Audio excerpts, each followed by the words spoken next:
big sports night in downtown Atlanta, Georgia. And for baseball fans, a real treat. Another date for interleague play as the Tampa Bay Rays are in town. Game 2 of our 2-game series. The Braves try to even things up tonight here at Turner Field. Hi again, friends. Chip, Tom, and Joe with you. Game 2 of the set. Hopefully the Braves will have better luck with the Rays tonight in Game 2 of the series. And it's a special night. Williams Perez gets his first big league start. I'm excited for him. You know, he didn't pitch too well in his outings as out of the bullpen, but he has had really good work working for him down in Gwinnett. He was the pitcher of the month in April. Excellent ERA at 1.33. He was the pitcher of the year at Mississippi. And, oh, by the way, the Phil Niekro Award winner is the outstanding pitcher in the whole organization last season. Yeah, good opportunity for him. Look, he's had an opportunity to be here a little bit, so he's gotten the jitters of being in the big leagues out of the way, hopefully. Now he's going to deal with some new jitters of getting an opportunity to be in a rotation and try and seal that 5th spot in the rotation. So we'll see if he can keep things under control and pitch like he did in Gwinnett. Man he's facing knows all about those first-time jitters. Jake Odorizzi was a rookie last year. He's turned into one of the best pitchers in the American League, and he's got the ball for the Rays in Game 2. And all the reports we get on him is that he's stronger. He's picked up a different grip on his changeup, and that's made a huge difference for him. He has not walked a batter in 4 starts, and Tom, that says a lot about a guy who's got a 92 fastball. No, he does. The report we have is that he attacks the strike zone and all quadrants of the strike zone. You see in 8 starts this year, 3-3 with a 2.36 ERA, and oh, by the way, that 3-3 would be a whole lot better. They've only scored 14 runs in his 8 starts, so he's not getting a whole lot of help. But the Tampa Bay ball club's playing very good baseball. In fact, they're tied with the Yankees atop the AL Eastern pile. We'll see if the Braves can knock them down a peg or two in Game 2 tonight. When we come back, Jen Hildreth will talk about baseball firsts. What is Williams Perez thinking about tonight? We'll find out right after this. Atlanta Braves baseball is presented by Academy Sports and Outdoors. Right stuff, low price, every day.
Against the Rays.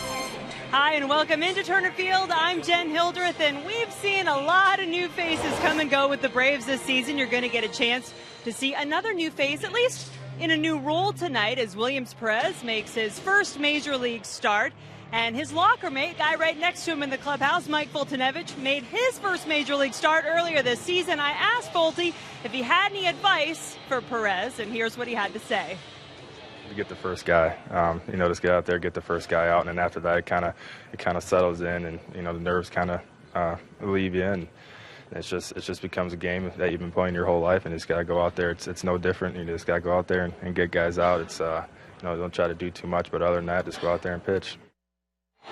And for Williams Perez going out there to pitch, I talked to A.J. Pierzynski, who'll be catching Perez tonight. I asked him about the scouting report. He said Perez has got to have his sinker going. He's got to be able to throw that pitch, keep the ball down, let the defense make the plays behind him. So hopefully he'll get a similar result as Folty had in his first start. That was a win for the Braves. Perez looking for the same thing a day before his 24th birthday. Here's hoping for an early birthday present. Braves Rays coming up next.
Rays to town.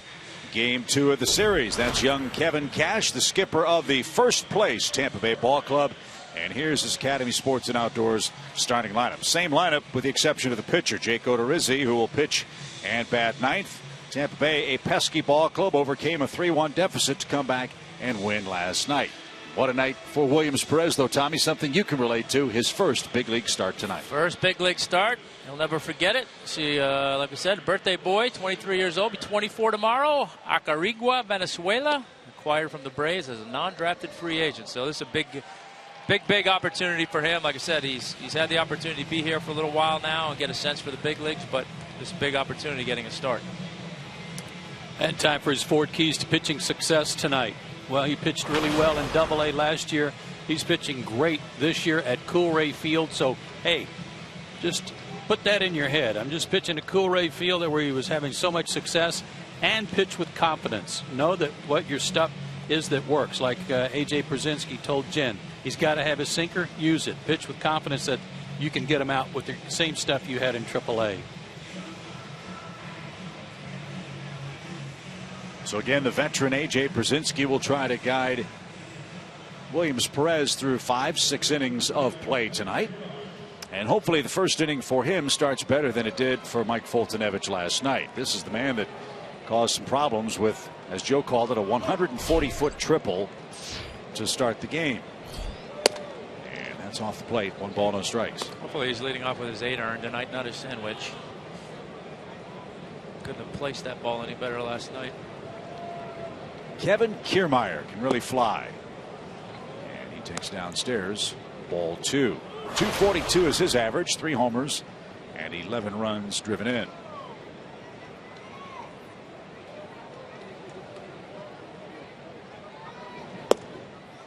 And that's called a strike. Pat Hoberg's got the plate.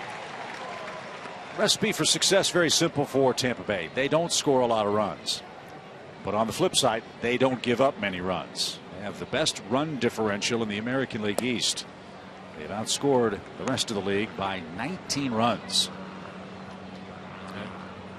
They don't give the opposing team any extra outs either, so they make you earn what you get off. And that ball is pulled towards second. Kiermaier down the line in a hurry, but not in time to beat the baseball. And the Braves defensively off to a good start. The CPI Security defensive 9 features Chase Peterson at second base. Alberto Callaspo back in at third tonight. Cunningham, Maven, and Markakis in the outfield. And the Iron Man, A.J. Brzezinski, back in harness behind the plate. Well, it started exactly like it started last night. It's just that he didn't hit that ball in the air like he did yesterday. Here's Steven Souza, the Nationals right fielder. Broke a 2-for-26 slide with runners in scoring position with a first inning single. That brought home Kiermaier for the game's first run. He was 2 for 4 with 2 strikeouts. And a ground ball past Simmons and into left center field. A 1-out single for Souza.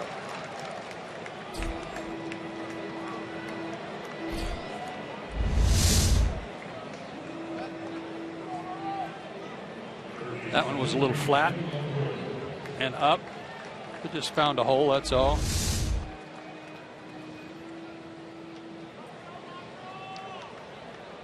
And that'll bring up Evan Longoria.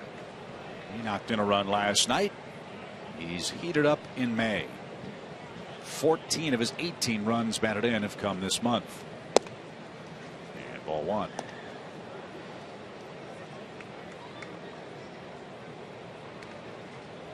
Longoria signed a team-friendly contract that will take him through the 2022 season. He'll be 36 when that contract ends. And as we mentioned last night, best power hitter in the history of the Tampa Bay organization.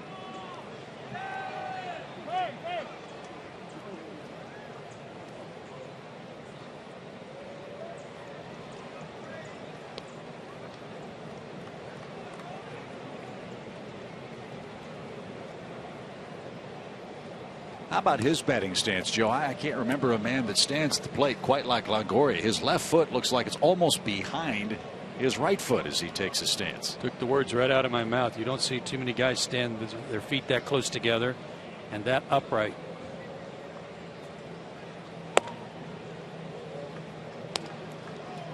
He took high and away, 2 balls and a strike. Most guys these days are trying to cut down on stride and at the same time not lose any power, but from that stance he's got a stride.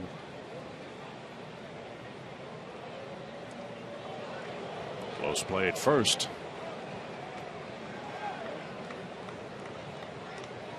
Souza, an interesting story, leads their club in homers, also leads them in stolen bases. He's got 6 in each category.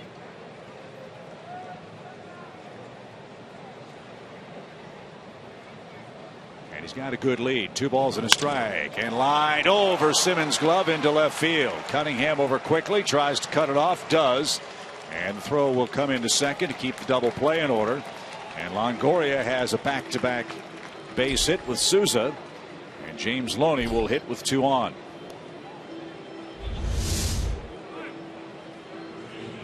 Almost an identical pitch that Souza hit. Too much of the plate. Yep, we get a little bit more finish on that. Get that downward sink that last little bit. That'll get you to get that ball on the ground, not that line drive.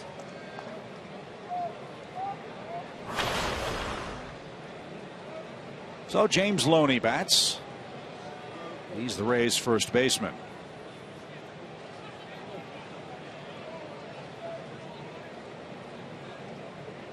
Loney's knocked in 10 runs. And he's only hit 2 double plays. The rap on James with the Dodgers was, as a National League corner infielder, he never hit for enough power to satisfy the Dodgers. He's always been a real good glove man.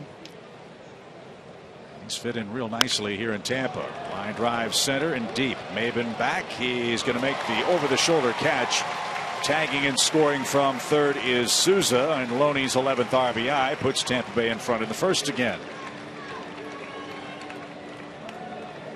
They never liked his power, the fact that he didn't have enough power, but he always hit around 300, which he's doing now, and driving the ball like he does here. A career .285 hitter in the big leagues. He was part of that big trade with the Red Sox. It's all those big contracts trade hands, Boston and LA. And the Rays signed him as a free agent after the 2012 season.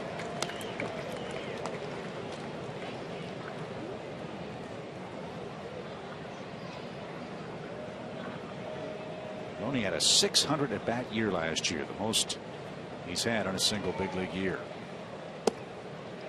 And a strike to Logan Forsythe, who's been an incredible find for Tampa Bay. Came over from the Padres. Good breaking ball there. I think the first one he's thrown.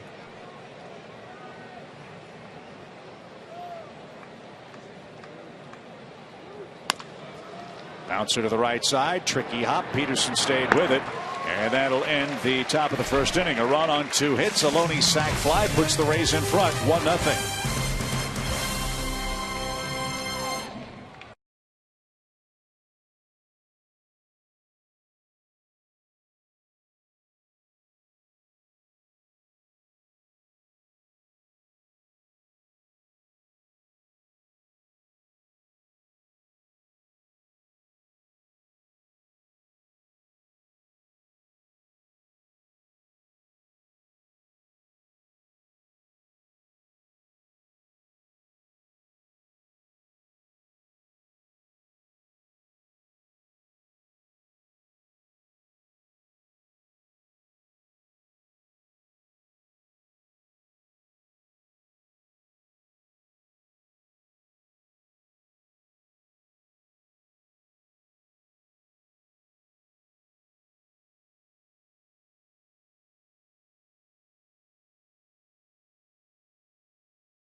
Our broadcast.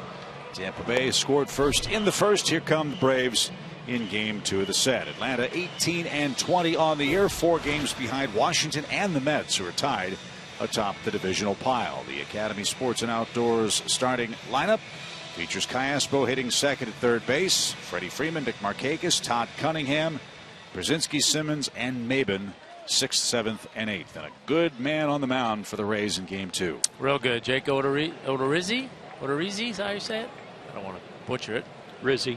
Last 4 starts, 1 and 2 with a 3.12, but most importantly hasn't walked a guy in those last 4 starts. So as we said, he's throwing strikes. 26 innings without a walk. That ties the Tampa Bay record for the man from Highland, Illinois. Fly ball left center. Kiermaier gives way to De Jesus, who calls him off. And Jace Peterson is out number 1. Odorizzi's been in some big deals. He's just 25 years old, but he was originally a #1 draft pick by the Brewers back in 2008. He was packaged in the deal to Kansas City for Zach Greinke, and then was part of the deal from Kansas City with Will Myers to Tampa Bay. That's the deal. Saw Wade Davis and James Shields go to Kansas City. And Odorizzi, a young, controllable pitcher, starts play tonight with the 7th best ERA in the American League. Alberto Callaspo, the next man to greet him. Mentioned from Highland, Illinois, population 9919. Also the birthplace of former Brave Ken Oberkfell. Just east of St. Louis. And Jake grew up a big Cardinal fan.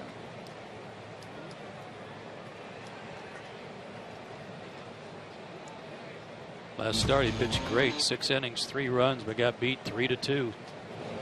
As Tom said, he's not getting a whole lot of run support. He's only given up 2 homers in 53+ innings.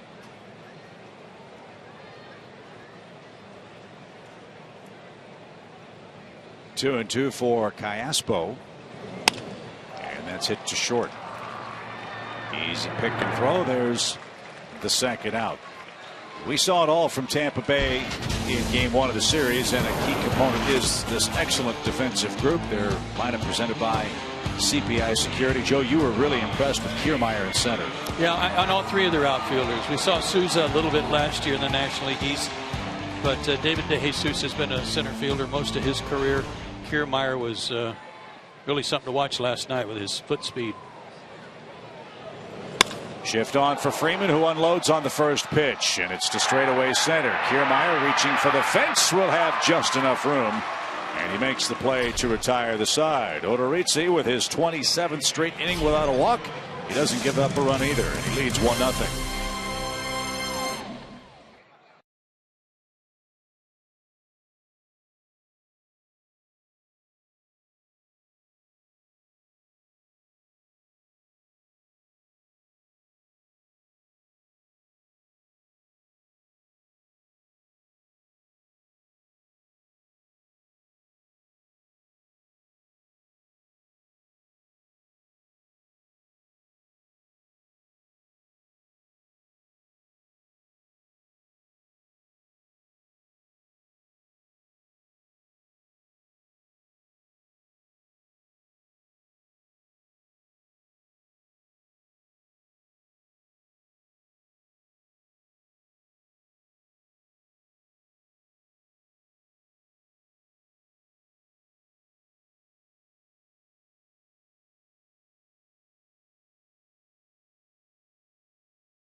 Run, couple of hits in the first inning, and one thing that Williams Perez certainly has going for him tonight is a veteran behind the plate in AJ Pierzynski. AJ told me he didn't expect there to be that many nerves with Williams since he has been out there a couple of times out of the bullpen. It's not like it's his first appearance in the majors tonight, but he said his biggest job was just to keep him comfortable out there. And when I asked Mike Fultonevich about that benefit of having a guy like AJ behind the plate, he said, 100%. It makes a huge difference to have him there. You know, if you get in a jam, you get in trouble, he's going to come out there and calm you down.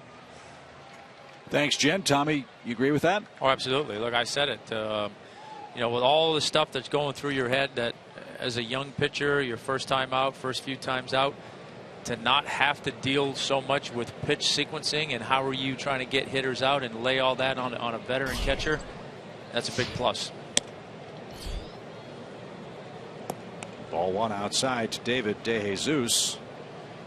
So Williams Perez has taken the rotation spot of Eric Stoltz. As that ball's yanked foul past Rocco Baldelli at first base. 1 ball, 1 strike. The Braves starting 5 at the moment is Fultonevich, Shelby Miller, Williams Perez, Julio Teheran, and Alex Wood. The average age of that fivesome is 23.6 years old.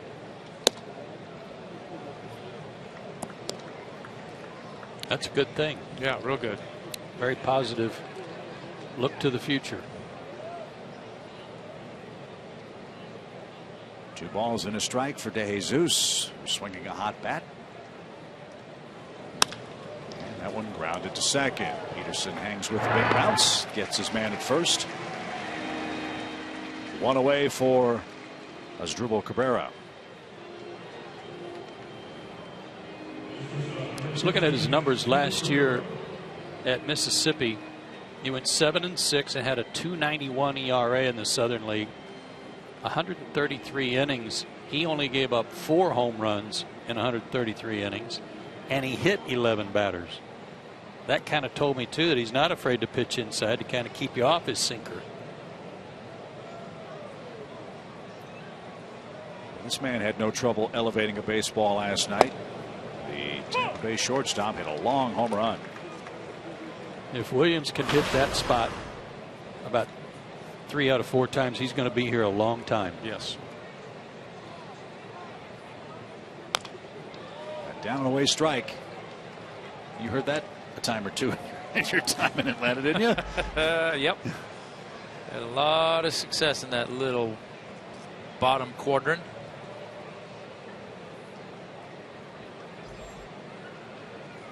Oh, 0-2 for Cabrera with bases empty. Rays got a first inning run and fouled at the plate. I exchanged text messages with Brian Snitker today, who was Williams' manager at AAA. He likes this kid a lot. He thought he did really good work, as the numbers would indicate, at Gwinnett. Loves to compete, but sometimes that gets in his way. He tries almost too hard. And if he and Brzezinski can slow the game down, Brian feels that he has a chance to be a real good pitcher once he figures it out at this level.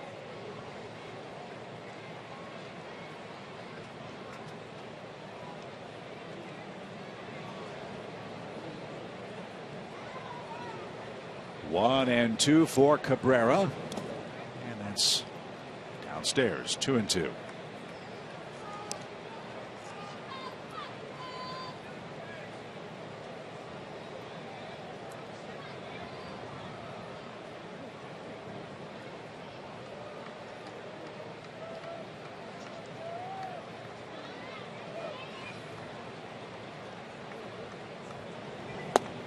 How about that pitch? Nicely done. Cabrera's down swinging. That's his first strikeout. Good changeup.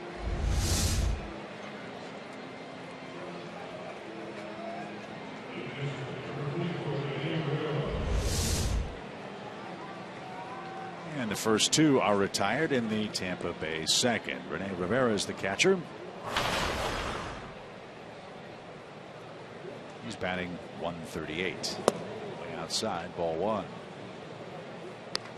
One final in the big leagues today. The Houston Astros won again. They beat Oakland 6-1.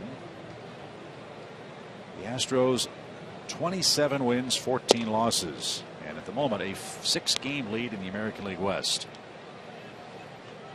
I think everybody predicted that, right? All over it. Yeah. Evan Gattis hit another home run for the Stros today. Houston, interesting offensive club. They lead the American League in homers and in strikeouts. Well, strikeouts don't matter. Laser Baker was reading their averages to me a minute ago, and after Altuve, I don't know that there's anybody over 230. Rivera was on his way to first. He takes a strike. PNC Bank, Fox Tracks. Oh yeah, I see a connection there. Yeah. Just barely touching. Kissed it.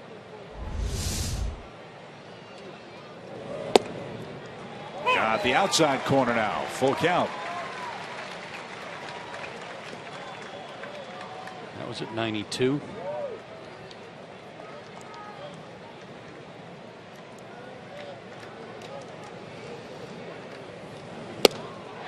Nice rally from a 3-0 count. He strikes out the 7 and 8 hitters back to back and has a 1-2-3 second inning.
got off to a great start.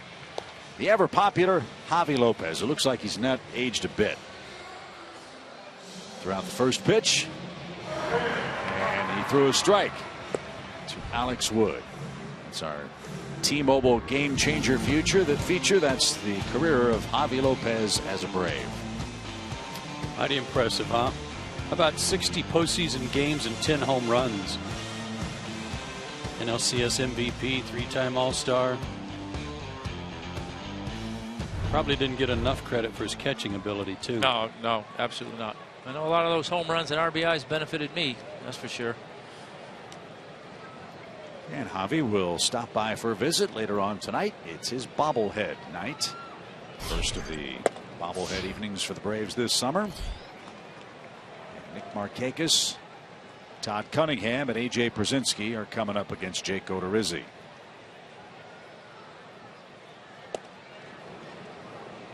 Two balls, no strikes.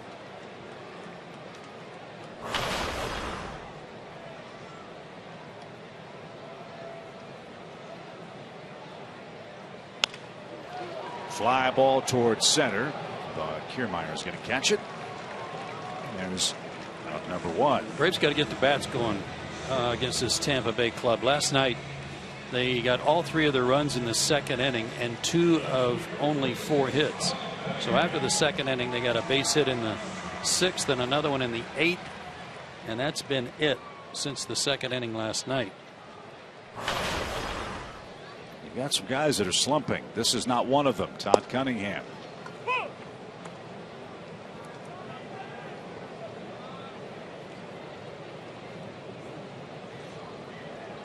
Todd's 9 for 15 at the plate.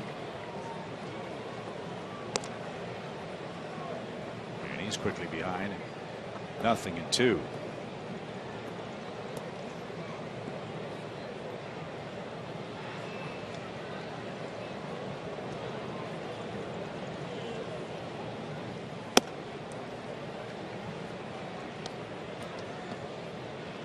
Look at Odorizzi. There's some really interesting numbers inside his season line from last year. This ball's bounced foul at first. 13 losses. That was more losses than any other rookie in the American League. He also led the league in strikeouts by a rookie, 1 away from a team record. And maybe the most amazing number for him, in 168 innings pitched, he induced 1 double play grounder. 1. That's it? 1. Huh. 111 games. So he was an extreme fly ball pitcher. 3 of his 4 outs in this big ballpark have been in the air. Well, we were told he's not afraid to pitch up, even though he's not a 97-mile-an-hour blazer. That he has some success putting guys away. Led her high with some 92, 93 fastballs. If I'm not mistaken, I know they didn't score many runs, or there's a number of games last year where they didn't score many runs either, or that win-loss record would have been a lot better. Rays were shut out in 6 of his starts last year. And a swing and a miss by Todd Cunningham. And Joe, from an offensive standpoint, it's got to be awfully tough to face a man like Odorizzi, who, as we've said, attacks the strike zone, all the quadrants, and doesn't walk anybody. Great command. I wanted to ask you about his changeup grip, Tom, because of your reliance on that circle change and how good it was. He went from that to a more split finger grip that Alex Cobb taught him. Never mind. Right. We'll talk about it. And he used it right there to get Pierzynski to ground out. 6 up, 6 down for Odorizzi. He leads 1-0. He'll bat first when we get to the next half inning.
With Tom Glavine and Joe Simpson. Chip Carey with you. Special guest, former Brave Chris Hammond is here. Where you been hiding? I got a 18, 16, and a 15-year-old, and I'm going for Dad of the Year for the next 3-4 years, and then they'll be gone. And You already lost that. I'm gonna take me a seat right here. I get that every year at my house, so sorry. I bet you do. How are things over in Alabama? Oh, busy. This time of the year, it's real busy. I'm not having too much fun getting ready for my golf tournament and my auction. Jake Odorizzi is the Tampa Bay pitcher. So tell us all about that. You're in town to tell us about what's happening in early June.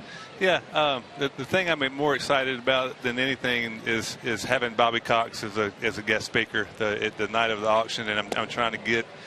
I don't think Bobby Cox has been in Birmingham ever, and I think it's going to be a special night, and trying to get as many Birminghamians out there to support him. So tell us about the Chris Hammond Youth Foundation. What have you done with that organization? God put me out in the sticks of Alabama about 20 years ago, and little by little I found out that the kids in rural areas have very little, and they've accepted it, and I didn't want to do that. I wanted to start something to help out kids in rural areas and really better give them a chance to prepare for life. And that's when I started the Chris Hammond Youth Foundation.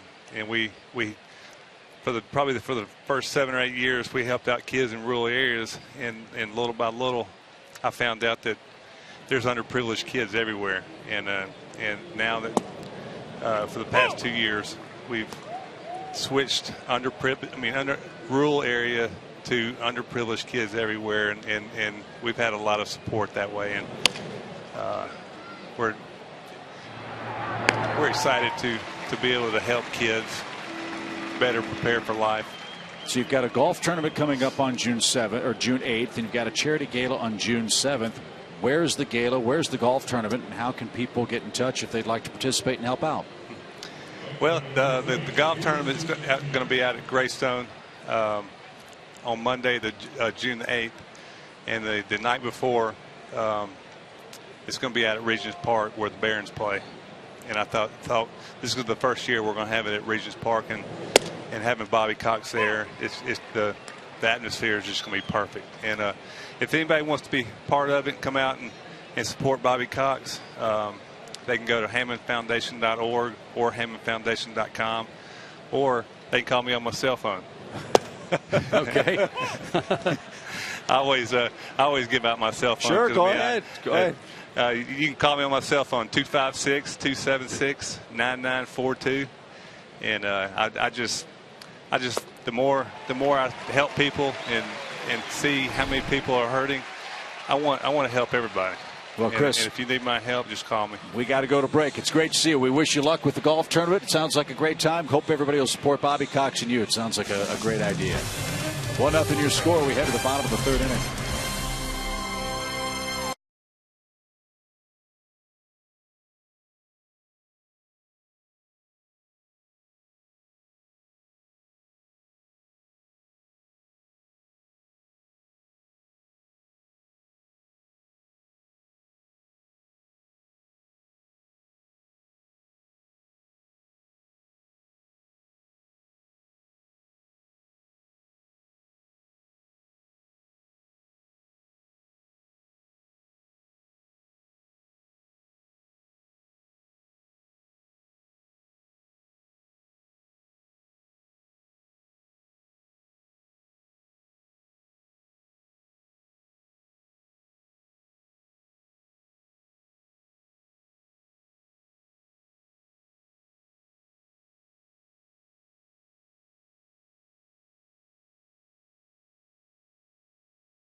Don't be hitting Javi Lopez with the tomahawk. That's not cool.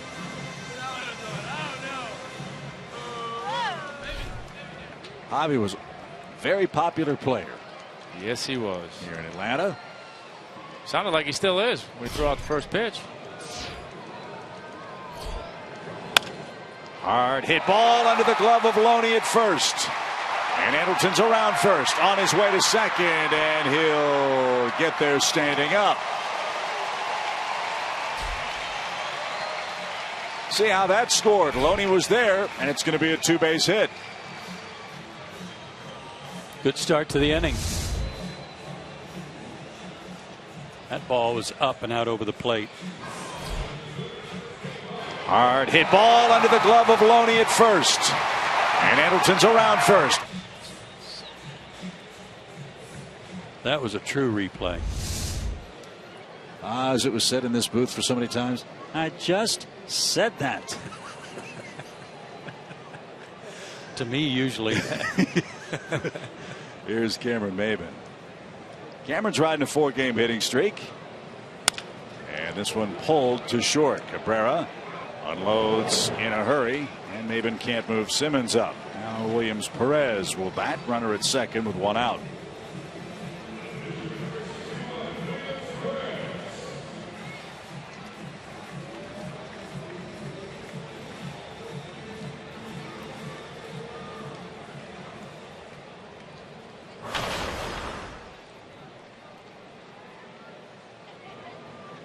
Okay, so you're making your first big league start.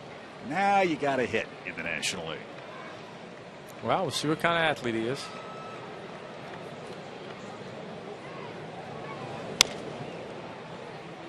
That's fouled away for a strike. We mentioned he's from Acarigua, Venezuela, which is also home of the Thysania agrippina, which is one of the world's largest moths, believe it or not. It's a migratory creature. In the offseason, it usually lives in Tom's wallet. Wow. No.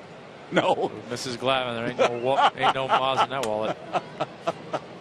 No balls at a strike. And outside for an even count. You better bring home some flowers. No. I got a 16-year-old now with a car that's pretty good at getting in there, too. Yeah. 1 ball, 1 strike. And ground ball to short. Down to third. And 2 out. So we go back to the top of the order. Jace Peterson will be the hitter. Let's see if he can provide a 2-out hit.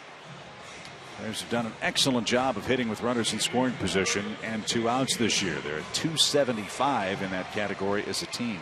You know, back to your point on his changeup, Joe. If he is throwing a little bit of a forkball, I'm surprised with that grip, with that pitch that he throws it as often as he does, and with the command that he does. You know, a lot of guys, you know, what's it say here? He's 31% of the time he's throwing a changeup. I would venture to say that most of the time, if not all the time, guys that are throwing that high a percentage of changeups are more the circle change. It's a little bit easier to command. So I'm surprised if it is a forkball that he throws it as much as he does and as well as he does in the strike zone. Well, there it was. And that was about as good a spot as you can place it. Yep. Yeah, a little split.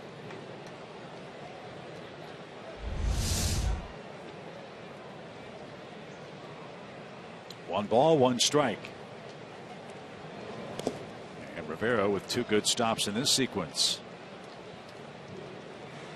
Rivera was one of the components of the deal that sent Will Myers on from Tampa Bay to the Padres this winter. Rivera came back from San Diego.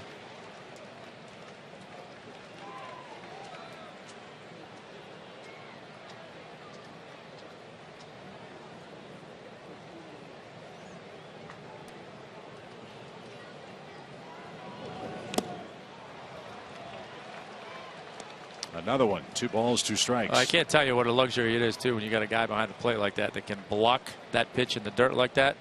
Because not only does it give you the confidence as a pitcher to throw it and throw it the way you want to with a runner on third base, but it also makes the hitter in the batter's box know that you can't eliminate that pitch because he's not afraid of bouncing it. Well, Rivera's hitting 138. So he's doing back there for a reason. Yes, he is. Yeah, he's catching 448. Yeah.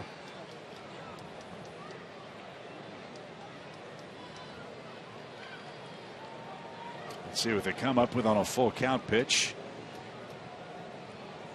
And it's bounced toward the Braves dugout again. Remember, he has not walked a man in his last 4 starts. Hasn't walked anybody yet tonight. Peterson figures to see a strike.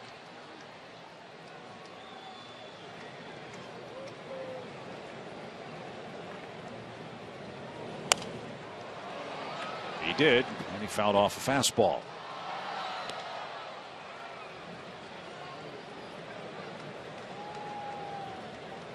Joe mentioned Odorizzi, originally drafted by the Brewers. The scout that signed him, Harvey Keene Jr. His dad, a fine manager. Harvey's wallbangers in the 80s in Milwaukee. The pitch is foul again.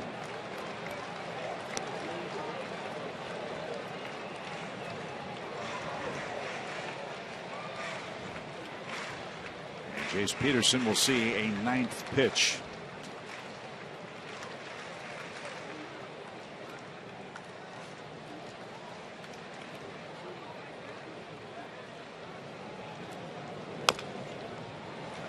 Great at bat.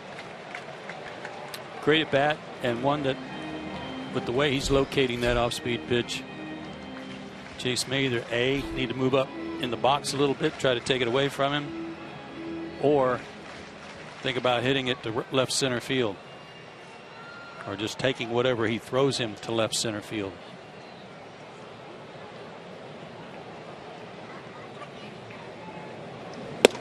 There's a walk. That was a well-earned walk, and the first one for Odorizzi in 28 2/3 innings.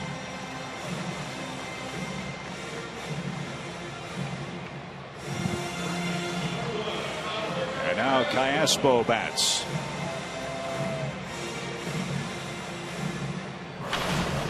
Alberto is 0 for his last 14. His bat's cooled off. He's hitting a .149 in the last 26 games.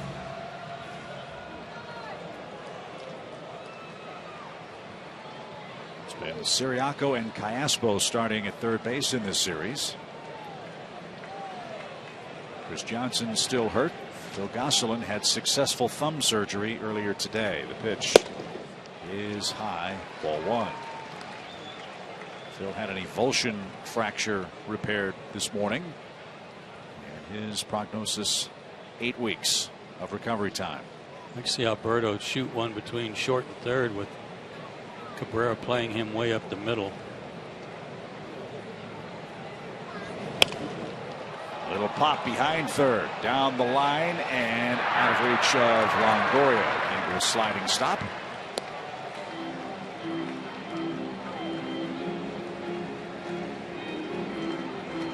One ball, one strike.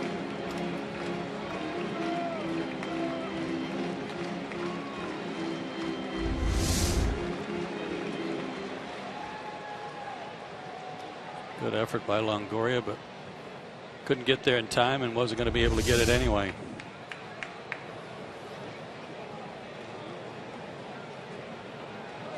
Runner at first goes, and a line drive into center field. It's going to get down for a hit. Kiermaier up and has only one play. It's to second. A 2-out hit for Alberto Callaspo ties the game. It's 1-1.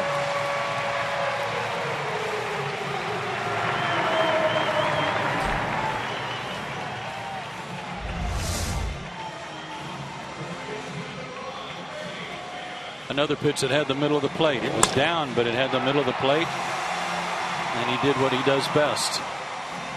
It's a line drive where nobody's playing.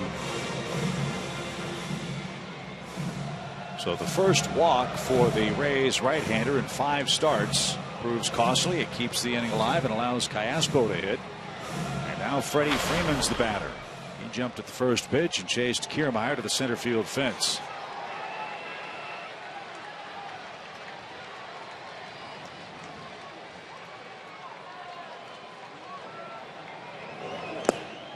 And another good block by Rivera. 1 ball, no strikes. Seemed to you, Joe, that Freddie the last 5-6 games has been a little too pull conscious? Could be, especially the way you've seen him reach out of those outside pitches and try to hook them.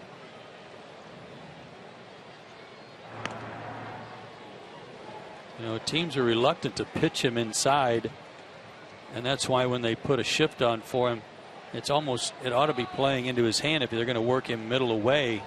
Just hit the ball the other way, especially in a situation like this to pick up another run.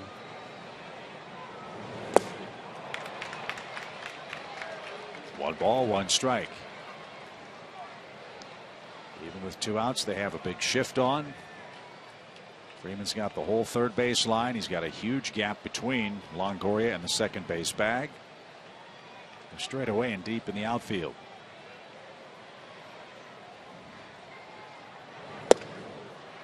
And that caught a corner. Whoa.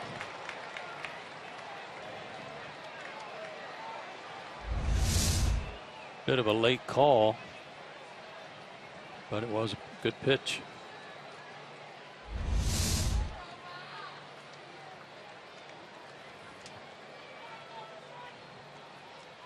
Callaspo's running, and Freeman spanks it foul, and the count stays 1-2.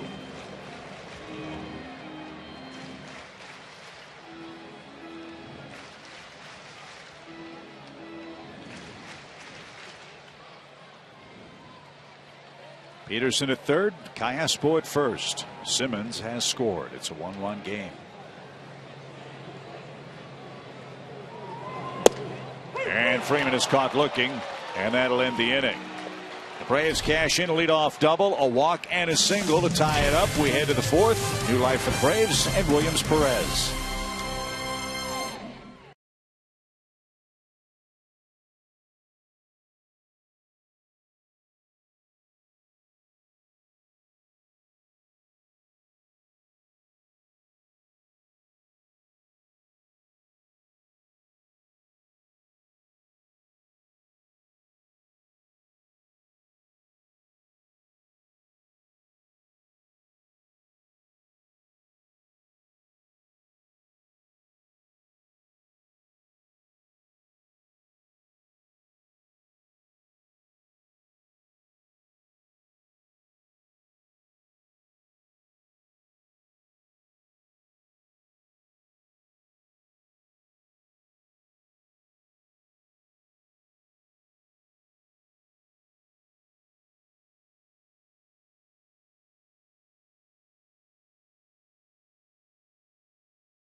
The lumber feature.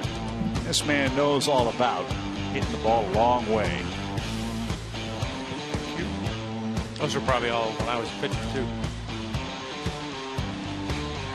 There you go. That was Javi Lopez then, and here is Javi Lopez now. He hasn't changed a bit. Want to make sure Glavine had the W that night. That's right. How have you been? Doing great. Doing great. Can't complain. And you look good. You look like you're at your playing weight. I did. You're a little thinner. I actually lost 26 pounds the last month and a half. No kidding. Yeah. I had surgery in November, and all I did was eating the whole winter. And I weighed myself 252. I'm like, that's it. Summer is coming up. I got to lose this weight. So how did you do it? Besides working out and diet. Working out and diet. Well, you look great. Well, thank you. It's hard to do it. Trust me. It's really hard to do it. And it seems like if I don't work out for 3 days in a row, I feel like I gain 5 pounds right away. Hard to lose and easy to gain. Well, you had to get in shape because you knew it was bobblehead night. That was the big thing. Exactly. That Bobblehead. right? Bikini weather coming up. There we go. There you go. You had a good time today? Yeah, I had a great time. I brought my family with me. They're all having a great time. I don't get to see, I don't get to do that all the time, so might as well brought the whole family. Well, it's great for you to come out to the ballpark. Everybody loves seeing you, and by the reaction, we were talking about the reception you got to throw out the first pitch. Still one of the all-time most popular players here. Thank you. Thank you. And he threw a strike, too. I'm surprised I threw a strike. Yeah, you did. You threw it up all good. No kidding. So what's your fondest memory of playing here in Atlanta? Finest memory? Yeah. I don't know. There's plenty. There's a lot of them. 1995 World Series. That's pretty without good. a doubt. I guess the NLCS MVP. My great year in 2003. And obviously catching 3 Cy Young Award pitchers. Tom says all the time he couldn't have done it without you. They completely spoiled me behind the plate. See, then I went to Baltimore and I faced reality. Longoria took a close pitch, 2 balls, 2 strikes, visiting with Javi Lopez. Here at Turner Field, game tied 1-1. And Longoria now a full count. Do you watch much baseball these days? Are you able to? I don't watch games, but I do catch up in the result online. Try to see what's the latest update on baseball. Longoria's down on strikes. That's 4 strikeouts for Williams Perez. Javi, from a catcher's perspective, what do you see from this young man? I'm sorry, who is it? Williams Perez. Exactly. Yeah. I'm telling you, half of the team, I have no idea who are they. Shame on me because of that, because I should be paying more attention to the team. No, you're not alone. We pay a lot of attention, and there's a lot of new faces. Yeah. Oh my! He's pitching great.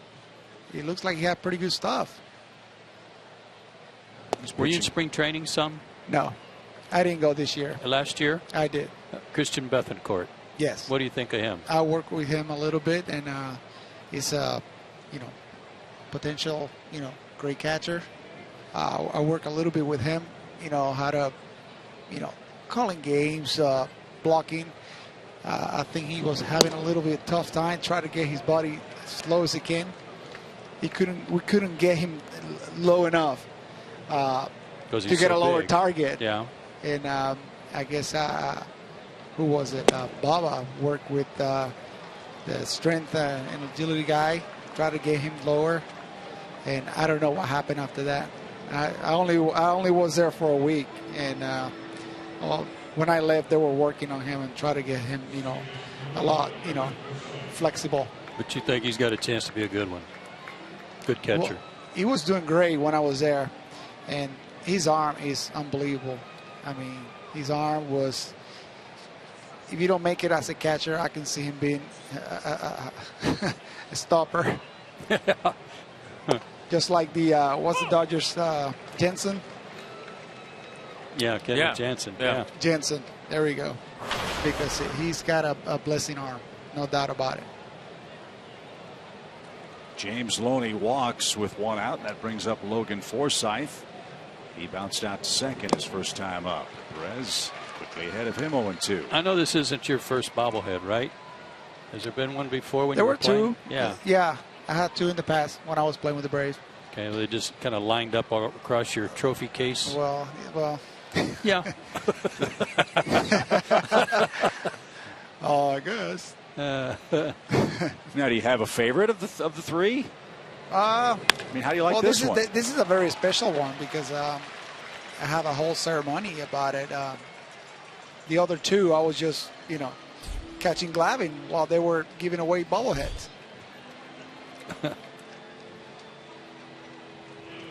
Base hit by Logan Forsythe puts 2 men on with 1 out, and David DeJesus comes up.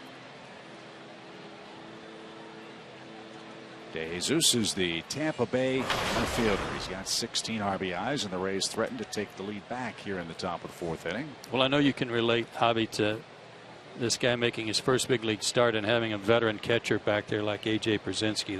That should be, a relief for him. All you have to do is just throw what he calls. Base hit to right. Markakis plays it on a hop, gets it back to the infield quickly, and now real trouble. Bases are loaded with 1 out. DeJesus now with hits in 12 of his last 14 games. And the Rays getting better cuts the second time through the lineup card. It's kind of what happened last night to Mike Fultonevich in the 5th inning. Got 2 outs and then a walk and a couple of hits led to 2 runs. Tonight it's 1 out and a walk. But Williams Perez in the soup right here.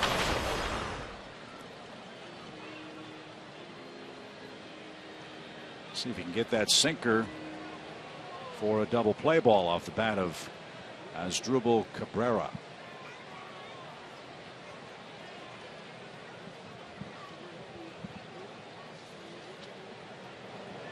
Cabrera's hitting to 1 double play this year.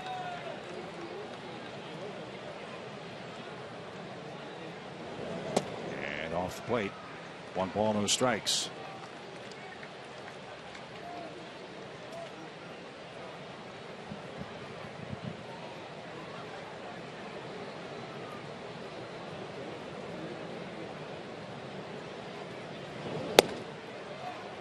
Missed again, ball 2. Sometimes on that changeup, he really flies open to that front side and arm drags.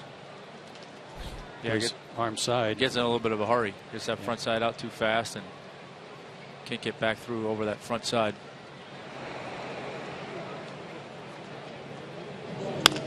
There's the ground ball. Freeman's got it. There's one. Perez to the bag. Double play. And he spikes the baseball. Why not? He got the ground ball he needed. Was awesome. A 3-6-1 double play ends the inning and shuts down a Tampa Bay threat in the 4th. That was awesome.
Up. Williams Perez made the pitch, Tommy, he had to make, and an inning-ending double play was the result.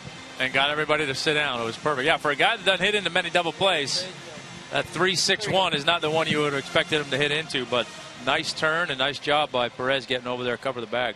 So that keeps the game tied at a run apiece. Nick Markakis will lead things off for the Braves here in the 4th. So visiting with Javi Lopez here at Turner Field. Javi, a former Oriole, as is Markakis, who takes a called strike. Javi, this is a special year for the Braves again. John Smoltz is going into the Hall of Fame. Your thoughts on the ageless wonder, John Smoltz? I'm very happy for him. You know, I have no doubt that he was going to make it. You know, catching him all these years, without a doubt, he's one of the one of the pitchers with the nastiest stuff I ever caught. And Small, he's a very smart guy. He put some numbers out there as a starter and as a reliever, and without a doubt, he really deserved to be in the Hall of Fame. That's coming up in Cooperstown later this summer. The 2-strike pitch to Nick is skied towards center, and Kiermaier is going to get it. There's out number 1. That's pretty amazing when you think back at your career, the guys you caught in the era in which you caught them. I mean, it's just spectacular. Tommy, Maddox, John Smoltz, all 3 of those guys, they're all in the Hall of Fame. Today's day, when I caught them, they, every time they pitch, they pitch at least 8 inning, 9 inning. Today's days, pitchers last 5, 6 innings, they're gone. It's a different game for sure. I know, and the game definitely changed.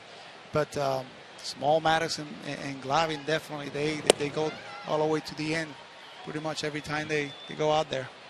We've talked with Tom and John a lot because they've joined us for so many broadcasts about what it was like pitching for Bobby Cox as an everyday player. What was it like playing for Bobby Cox? Well, you don't realize how good of a manager, how good of a person he is until you play for another team and you start comparing. And that's what happened to me when I went to the Orioles. It doesn't mean the Orioles, they treat me the best they could and great organization.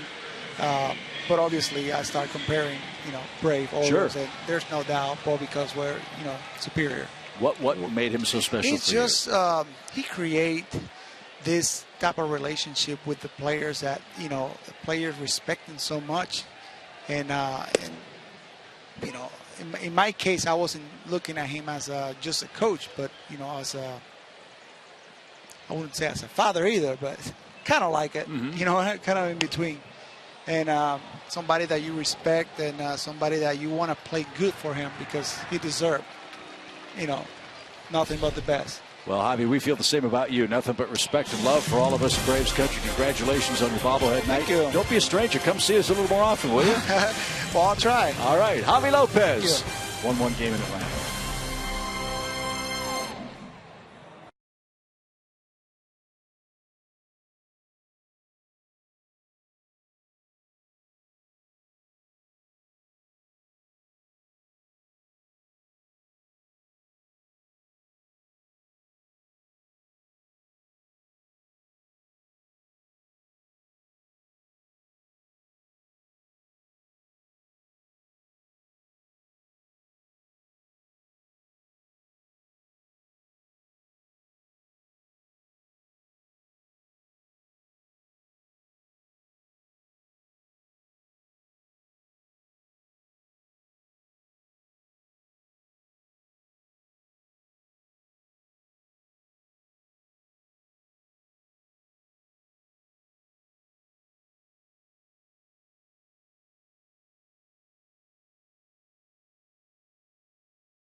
from city to city, and Matt Coney and the crew are going to be busy.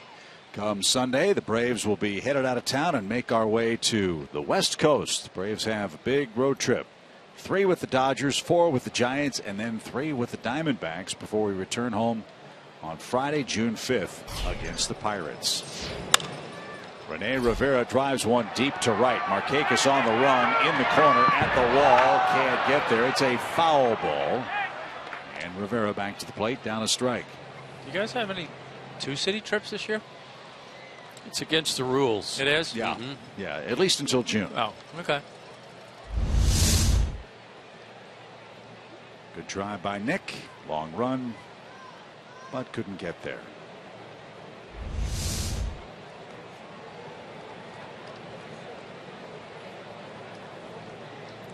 Kind of the same type fly ball that won a game last night for the Washington Nationals in extra innings.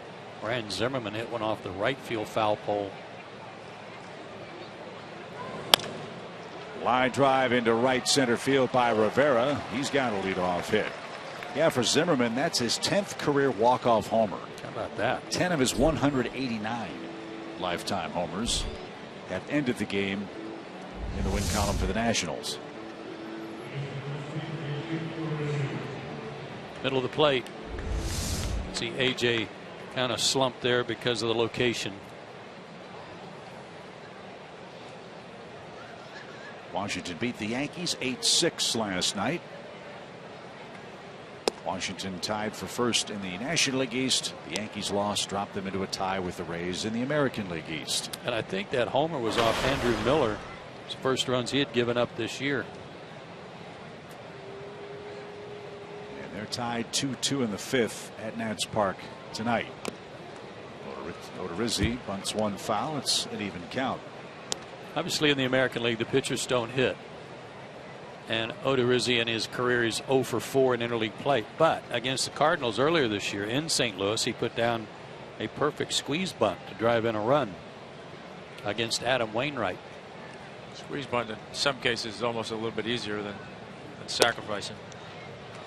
You don't have as much time to think about it. You're just trying to make contact. And a lot of times with these sac bunts, especially when you don't do it a lot, you just have yourself convinced you have to make such a perfect bunt, especially when you see one of those first baseman or third baseman barreling down your throat. You tend to try and make too perfect of a bunt and do that. We keep talking about how Kevin Cash is going to come out and ask a question. Apparently that ball was bunted foul at the plate. Rivera is standing at second base. He thought it was bunted through. He didn't see the foul ball sign, so he wanted to make sure time was called, and he'll make his way back to first.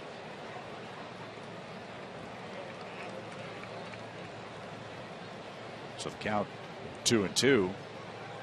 We say all the time about how interleague play from an offensive standpoint is a disadvantage for the American League teams. As that's a bunt and a strikeout. The reason for that is the AL pitchers who don't hit have to in the National League parks, and they also lose their designated hitter. Conversely, when the National League teams go to the AL parks, they get to add a hitter. Only one problem. The American League in interleague play has won the season series for 11 straight years. Right. Strikeout number 5 for Williams Perez. You know, my dad always thought that the way you ought to do this is play with the visiting team's rules.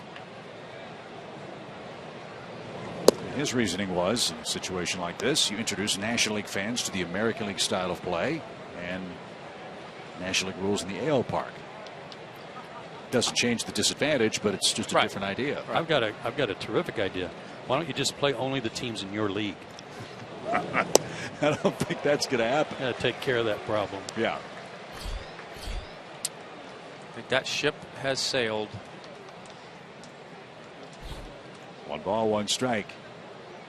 Why has that already been done? Yeah, they've tried that already. Yeah, they like this new thing they're doing. How about that swing by Kiermaier, an opposite field hit right down the third base line. They've had a couple of those in this series. Man, that's what you call hitting it where it's pitched right there. That's a pretty good pitch. Off the plate. Slaps it down the line. He can hook breaking balls for triples. Nick Massett loosening up for Atlanta. As we told you, the Braves would be ecstatic if they could get 5 or 6 innings out of Williams Perez. They'd love to get him through this 5th inning. With the game where it stands now at 1-1, the pitcher spot is due 3rd when the Braves come up in the bottom of the inning. He scattered 6 hits. He's walked only 1 man, but he struck out 5. Yeah, that wasn't a bad pitch, as Tom said. It was probably a ball off the plate, and he still got pretty good wood on it. The only mistakes I've seen him make tonight are just in the middle of the plate. Loved his emotion on that double play. That was terrific. In the NFL, they might have thrown a flag on him for taunting. Yeah. Here's Souza. Swing and a miss. Well, at least the ball wasn't deflated. This is true. Souza's got a hit, a strikeout, and a run scored.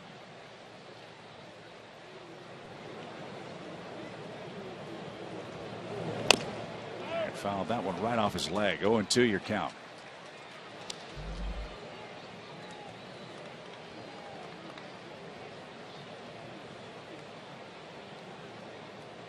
Souza spent a long time in the national system, but with all the outfield talent they have, there was no place for him to play.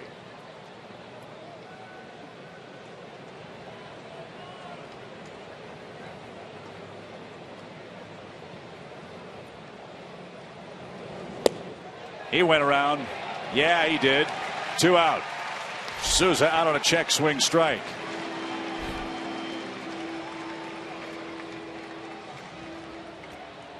Six strikeouts.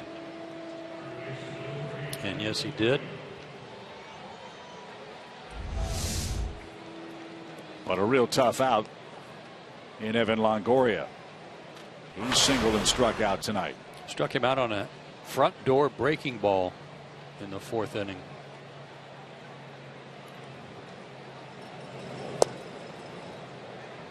Typically, when a guy strides as far as he's striding from that odd stance, your head moves with it too. When your head moves, your eyes move. It's hard to track the baseball.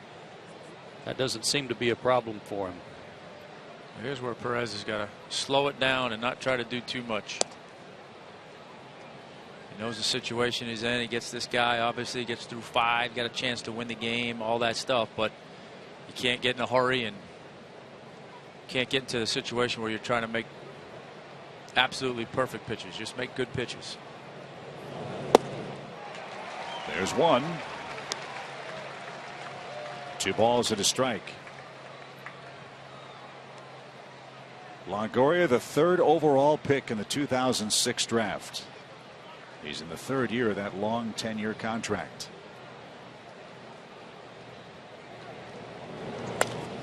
And Perez has battled back to an even count. It's a breaking ball that starts inside again.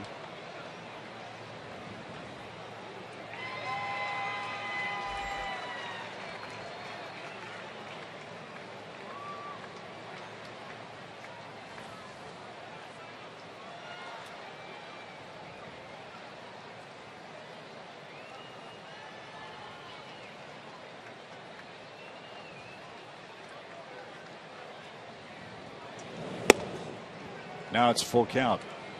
I like that pitch. It's a little bit, just a skosh too high for him to offer, but it was a good idea. Better to miss up there. Yeah, now he can come back with the slider or the changeup.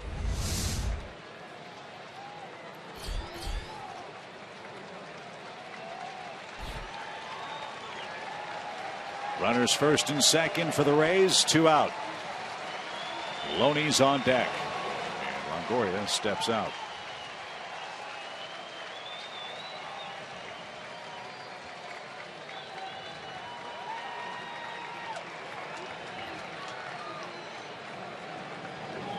He got him. What a pitch sequence by Williams Perez. If that's the last pitch of the night, he finished with a flourish. 3 strikeouts in the 5th inning. He takes care of Longoria for a second time, and he does keep this game at 1-1.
Very impressive. A 1st inning run, the only blemish tonight. High fastball, followed it up with that slider. Yeah, good pitch sequence there. Big strikeout there. Big double play inning, the inning before to get out of a jam. Like the way he competed. Me too. I like the look on his face.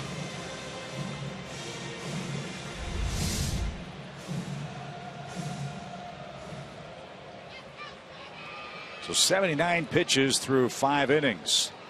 And Andrelton Simmons, the only Brave to score, leads things off against Jake Odorizzi. Key to the game for the Tampa Bay right-hander was a 2-out walk in the 3rd inning. That brought Callaspo to the plate, and he singled Andrelton home. And shortstop double to start the inning. He just broke his bat on a comebacker. 1 out. In the 8 starts that Odorizzi has made prior to tonight, he's given up 1 run or less 5 times. That will back up what Tom was saying about hardly any run support, because he's 3-3.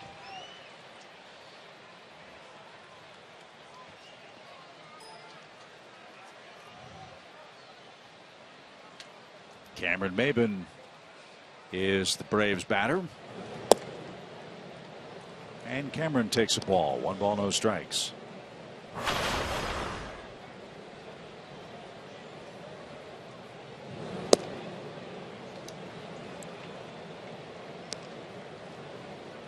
As we suspected, it's probably the end of the night for Williams Perez. He's due to hit next. As Maybin smacks one toward Kiermaier. That ball tailing away from him. And he makes a fine running diving catch for the 2nd out.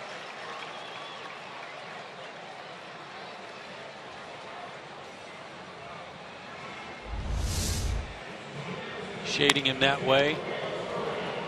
Good jump, good crossover step. Though the ball was slicing away from him, he just outran it. And Adonis Garcia, the batter. Base is empty, 2 outs. Garcia had his first at bat last night, and he struck out to end the game.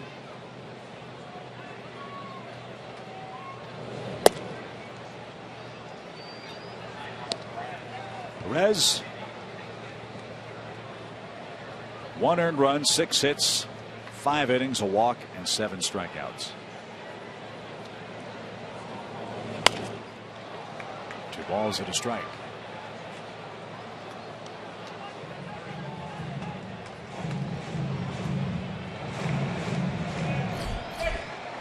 And Luis Avilan will be the next man up.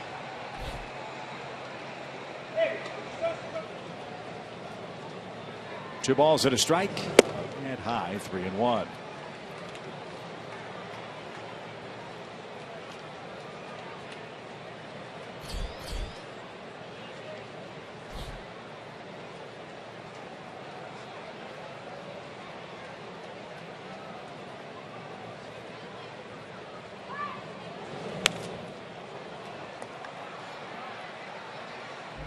Good cut there by the kid.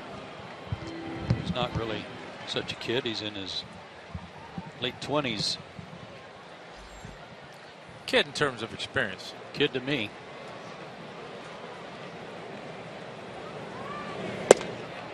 And that's first time Odorizzi's walked 2 men in a game since April 23rd. He actually walked 3 that ball game. And the lineup turns back to the top, and Jace Peterson with Garcia at first and 2 men out.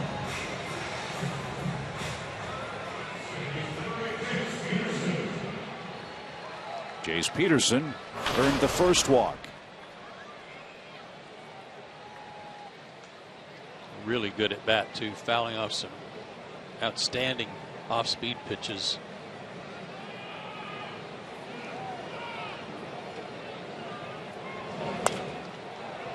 Foul back. That was a fastball. Yeah, I was in on him and he went after it. Didn't take it.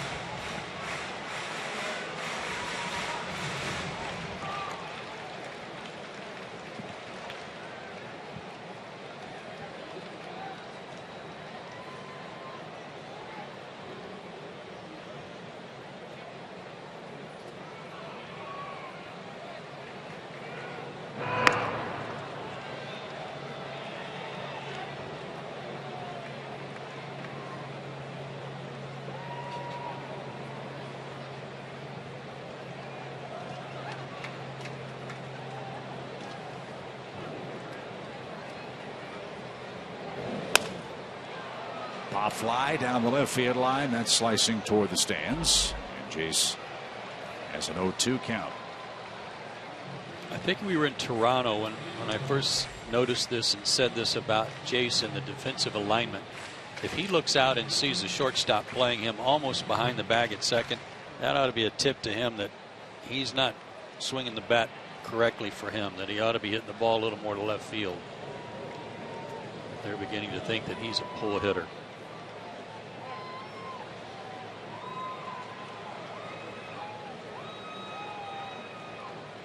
He needs to use all the field all the time.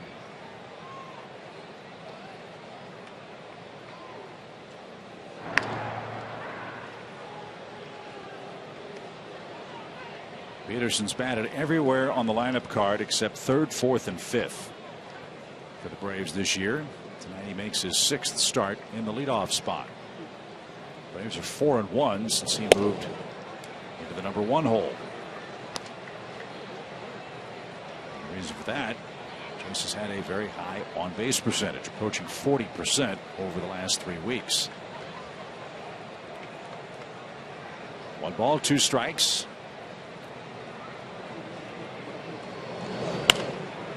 Did take a shot to left, and here we go again. Another long at bat for Jace Peterson.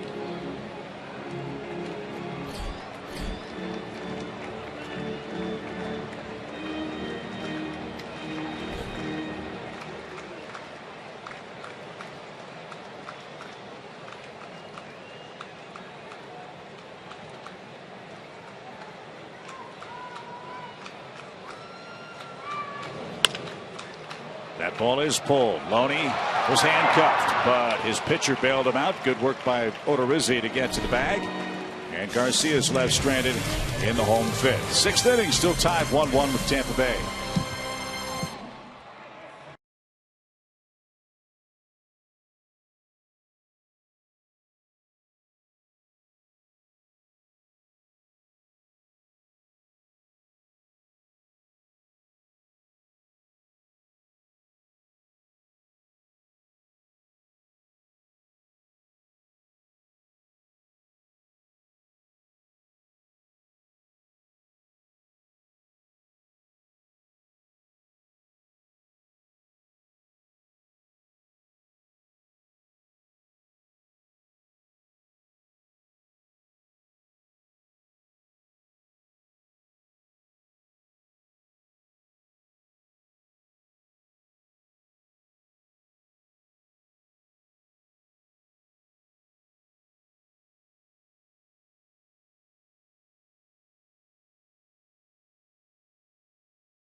It counts as we move to inning number 6. Fans' contemporary Christian band 10th Avenue North will perform after the game this Sunday, May 24th. It's a free concert for everyone in attendance. Limited VIP field passes are available. They're $20 each. Act fast by visiting Braves.com/concerts to reserve your seats today. It will be the finale of the homestand with the Brewers in for the 4th of 4 games here at Turner Field. Williams Perez, first big league start, 5 innings of 1-run ball. He'll give way now to Luis Avilan. This is his 21st game. Luis has been pitching some good baseball too. You see his ERA at 2.87. Worked here last night, an inning, a perfect inning, struck out a batter. In fact, the Braves bullpen was outstanding last night. Cahill, 2 innings of no-hit ball. Avilan an inning. Massett an inning. All doing a good job to keep the score at 5-3. The Braves just couldn't catch up. So lefty versus lefty to start the inning. It's James Loney, a sac fly and a walk for the Tampa Bay first baseman.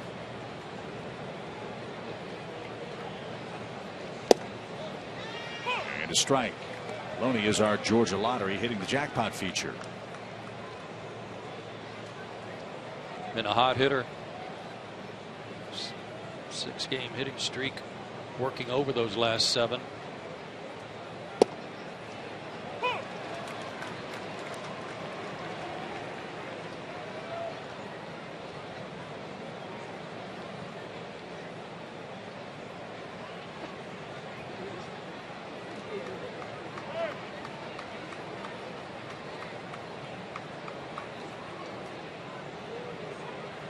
Kinniff is up and throwing for the Braves as Loney awaits an 0-2. That's downstairs. Carl Crawford has the all-time highest career batting average as a Tampa Bay Ray with a minimum of 1,200 plate appearances. Crawford hit 296.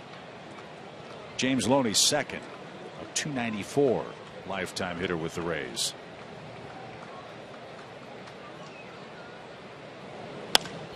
And that's a reason why. Loney goes the other way on a 1-2 count, and he'll head into second with a sliding double to lead off the 6th inning.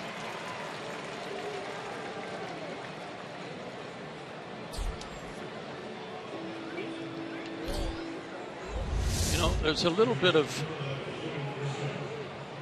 I'll say, Todd Cunningham in this, in my analysis of this, that yeah, he's a first baseman. That's a position you normally want some power from. But if the guy's a 300 hitter, he's doing something else to help your ball club offensively. The same thing goes for Cunningham, and the knock on him that, well, he doesn't have a whole lot of power. No, but what if he got 150 hits for you? Would you be unhappy with that? Well, yeah. I mean, it's one of those stereotypes of the game. But like you say, if he's hitting 300, okay, how many runs is he scoring? And in his case, how many runs is he saving you at first base as good as he is over there? Yeah. I think that's the part people forget more than anything. Yeah. I mean, his run totals, not eye-popping. He scores a run about every 3rd game. How many did he drive in last year, those 160 games? 600 at-bats, rather. Yeah, 600 at-bats, 69 RBIs, scored 59 runs, made 9 errors, and a 336 on base.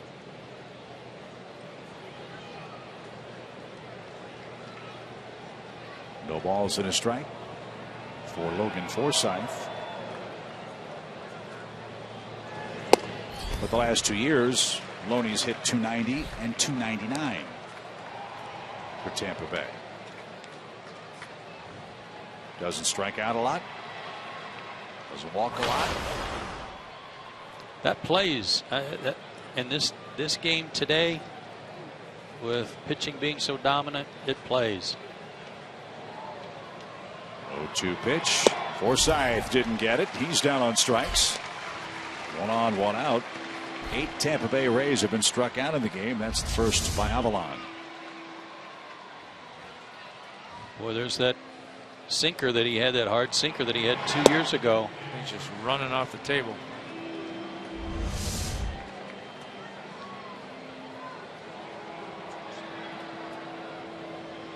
You know, the value for Loney, to your point, I think it goes beyond just him making hits. Think of the number of productive outs he's probably had with Tampa Bay because he makes contact. Moving guys over so the next guy gets the RBI opportunity. Those things are extremely valuable too. Well, and he's offering Longoria some protection, because I can promise you, you get a right-handed hitter or a right-handed pitcher out there, and Longoria's up. They're not saying, well, I'm going to pitch around this guy because we got a lefty on deck and he doesn't hit for much power. Yeah. I mean,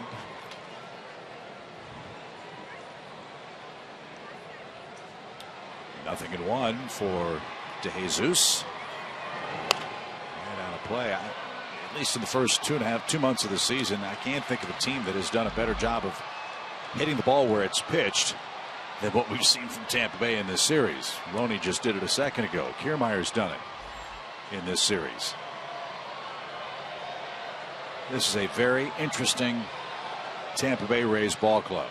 They pitch it, they catch it, and if you're trailing them after 5 or 6 innings, you have a fight on your hands. With that terrific bullpen. It's 1-1 tonight.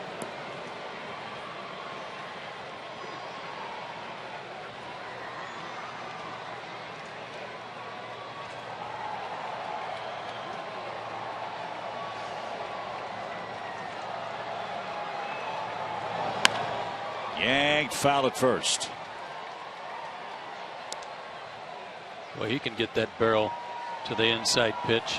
Does a good job of bringing his hands inside the baseball to get the barrel there. I was thinking about a ball he hit last night that was like that.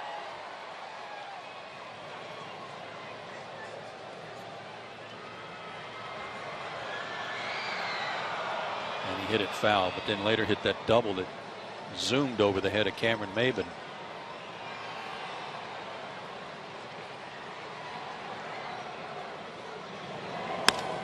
In the air toward left center. Maybin got a terrific jump. And De Jesus is the second out. I don't think there's a big difference between their team and the Braves offensively in the way they go about trying to score their runs and what they've got to do to score their runs. And a lot of it is all predicated on base percentage. How many guys do they get on, and can they put some guys on back to back? That seems to be what's worked for them in this brief 2-game series, just like it did for the Braves last night in their 3rd inning.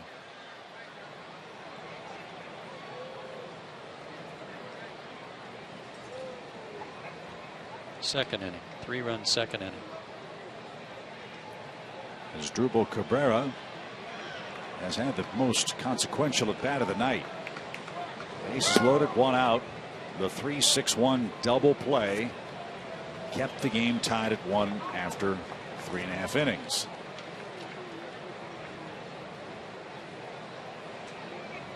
First big league start for that man, and he was very impressive. 7 strikeouts and only 1 walk.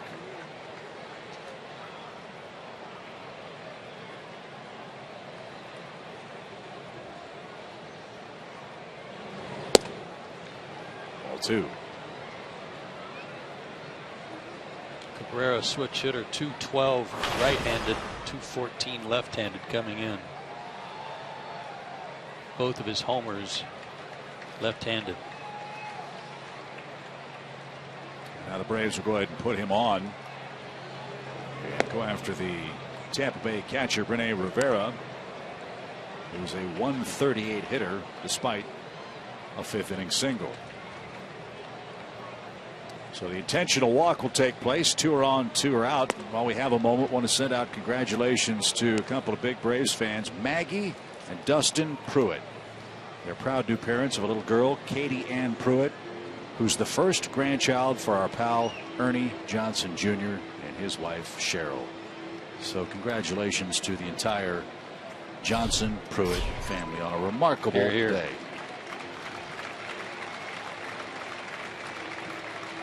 So the intentional walk puts runners at first and second for Tampa Bay. And the Braves will go to the bullpen with Rivera, the Tampa Bay catcher, coming on. It's a 1-1 ball game.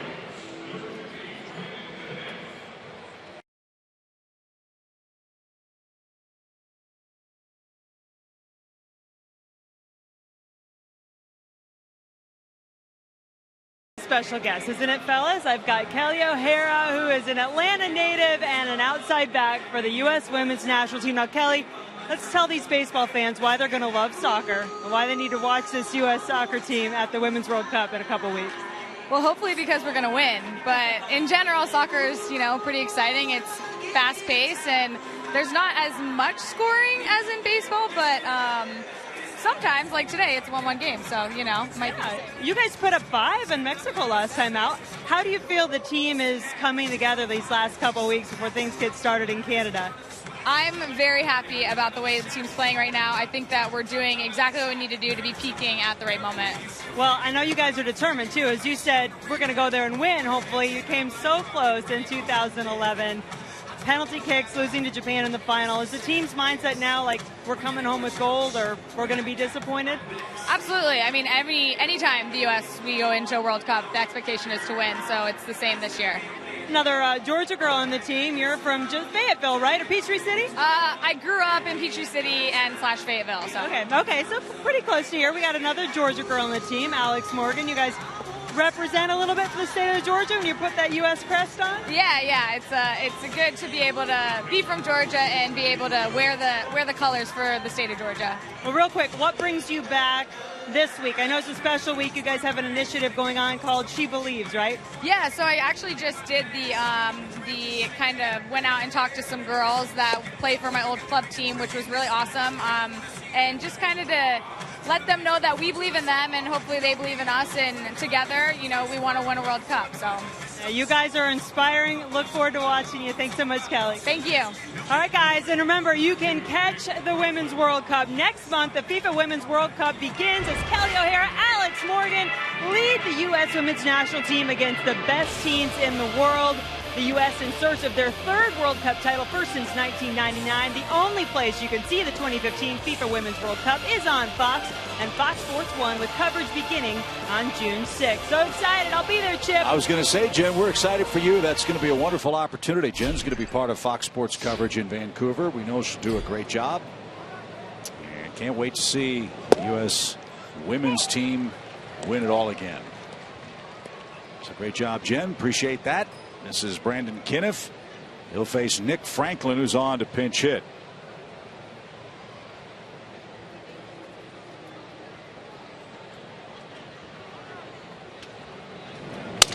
Broken bat.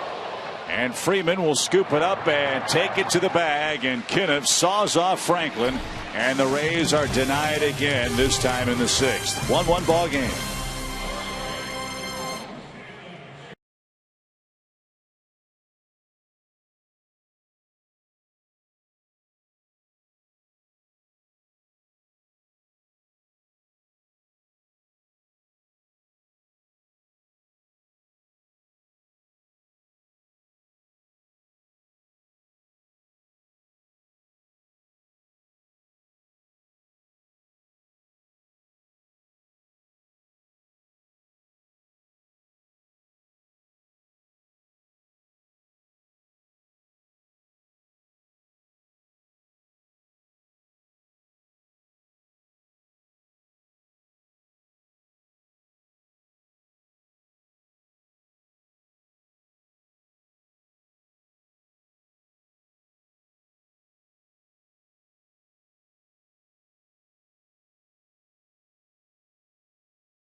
$15 off any terrace reserve seat when the Braves take on the Pirates Friday, June 5th through Sunday, June the 7th. That's a savings of up to 40% off the regular price. Visit braves.com/steal to reserve your seats now. And remember, you must buy today.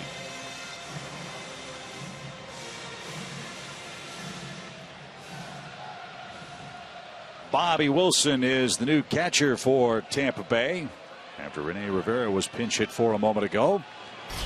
Odorizzi back out there for the 6th inning. He's got Callaspo, Freeman, and Markakis coming up. 1-1 game the Braves have, but 2 hits.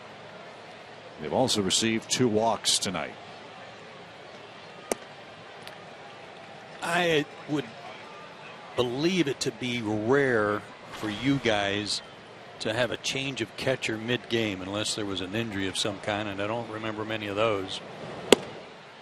But would it be kind of a odd thing to have to deal with? It's a little bit of adjustment. You know, you've been working with a guy. He knows what you're doing. He knows, you know, your rhythm and what's working and what's not. So there's a little adjustment. 3 balls and a strike.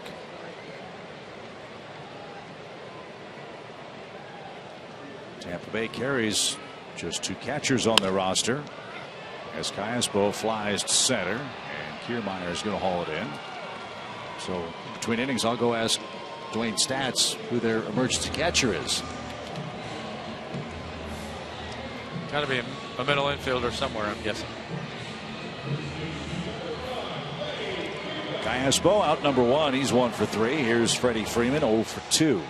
Now, Freddie dropped a bunt or 2 down at the end of each of his rounds in batting practice today, and I have to say they were darn good bunts. He jumps on the first pitch here and drives it to deep right. That's over the head of Souza, and on a bounce ends up in the Braves bullpen. That's a 1-out double. He was thinking about bunting, but I'm glad he didn't. Exactly, and that's why guys don't. You know, they hate to give in and just take a single over there when there's a chance they can do what Freddie just did or more.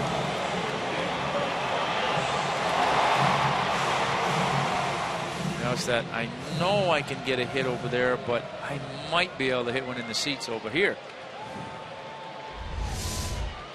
So there's the potential go-ahead run. Nick Markakis, 2 flyouts to center tonight. Tomahawk high strike. Mets are getting clobbered. 9-0. Cardinals are beating Bartolo Colon tonight. Yankees 2, Washington 2 in the 7th. Bryce Harper ejected from that game. Wow, that's 2 in a week. Nationals Park.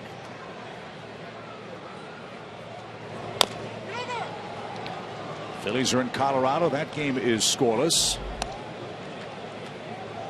Phillies lost 6-5 last night. Aaron Harang victimized by 3 unearned runs. Phillies pitching's been really good. Well, the Mets 6 of 7. I mean, they got thumped last night too. Jonathan Neese got beat up on by the Cardinals. 0-2 count. And that's a little high. 1 ball, 2 strikes.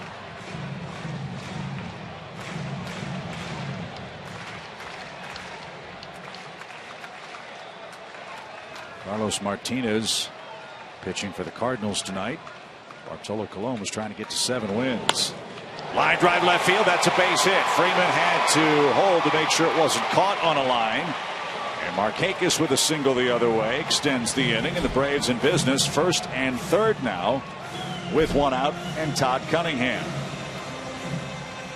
Wise decision on Bo Porter's part, because if you're having a little trouble scoring runs, you might get a little overzealous on a base hit like this to left field. DeJesus has a pretty good arm too, and wisely elected to hold Freddie at 3rd base and give Cunningham a chance to drive him in. Good piece of hitting by Markakis too after that 2-strike fastball up, looking for that changeup back out in the outer part of the plate, and he got it and just stayed with it. Great piece of hit. Action begins in the Tampa Bay bullpen. Steven Geltz is up and throwing. Cunningham would love to elevate a pitch here. 1st and 3rd, 1 out. And strike 1.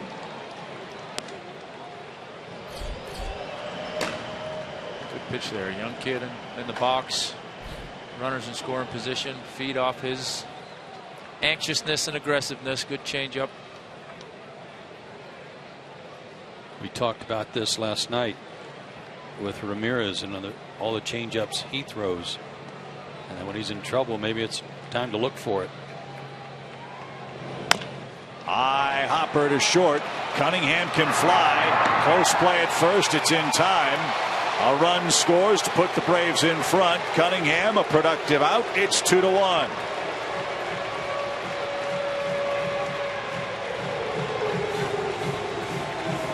I don't even know if Cabrera looked to second on that play.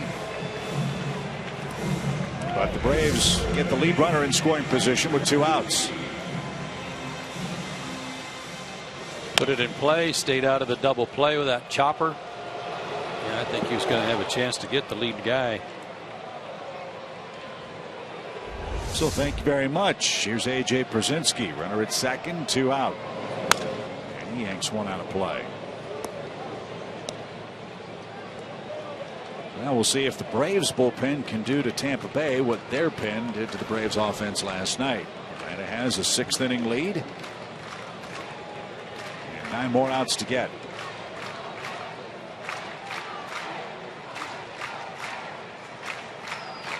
Freeman's double led to the go-ahead run.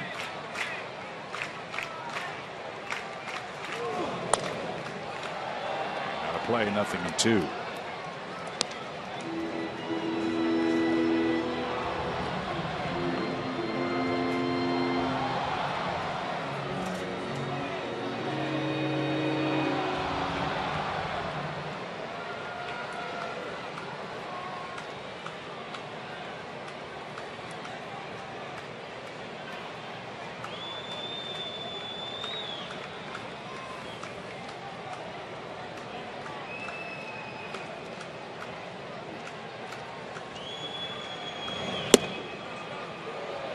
AJ checked to swing. No, he didn't. He didn't go.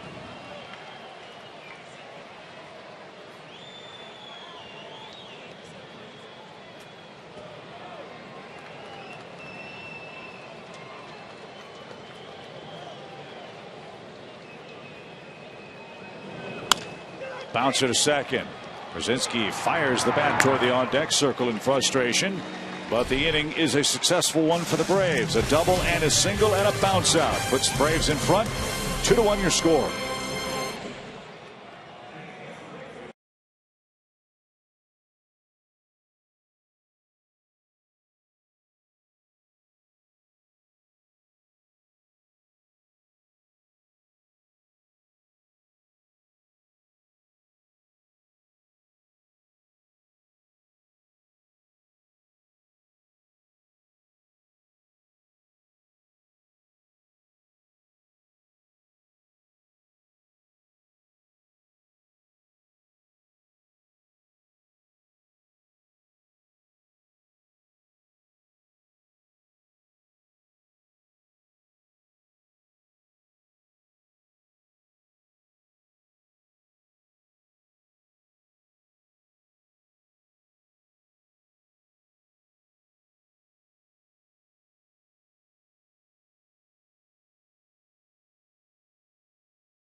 June 9th when the Braves take on the Padres. The first 20,000 fans at Turner Field get a bobblehead featuring Braves legend David Justice. Get your tickets today. Go to Braves.com/tickets.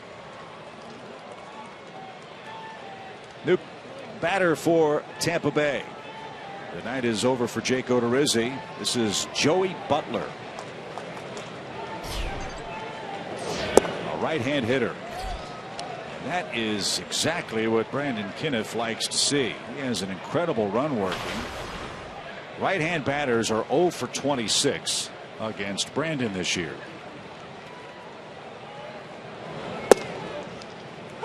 One ball, one strike.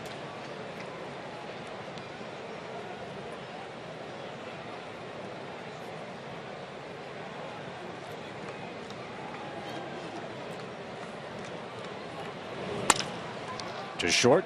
Andrelton's got it. And long throw to first in time. There's the first out in the top of the 7th. Now Kiermaier, the batter.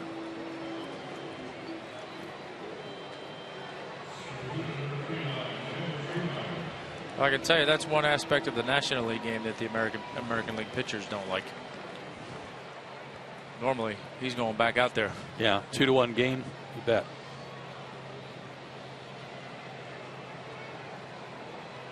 Kiermaier 1 for 3, a single and 2 groundouts to second.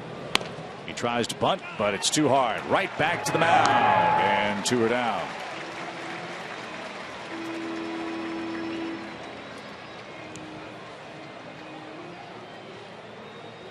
Now it's Steven Souza. For those of you flip-flopping channels watching the Hawks tonight in their first game of the Eastern Conference Finals. Joe mentioned during break they're up 5 in the first quarter over Cleveland in game 1.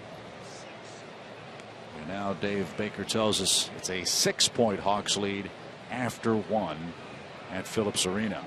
Here it's 2-1 Braves, single runs in the 3rd and 6th.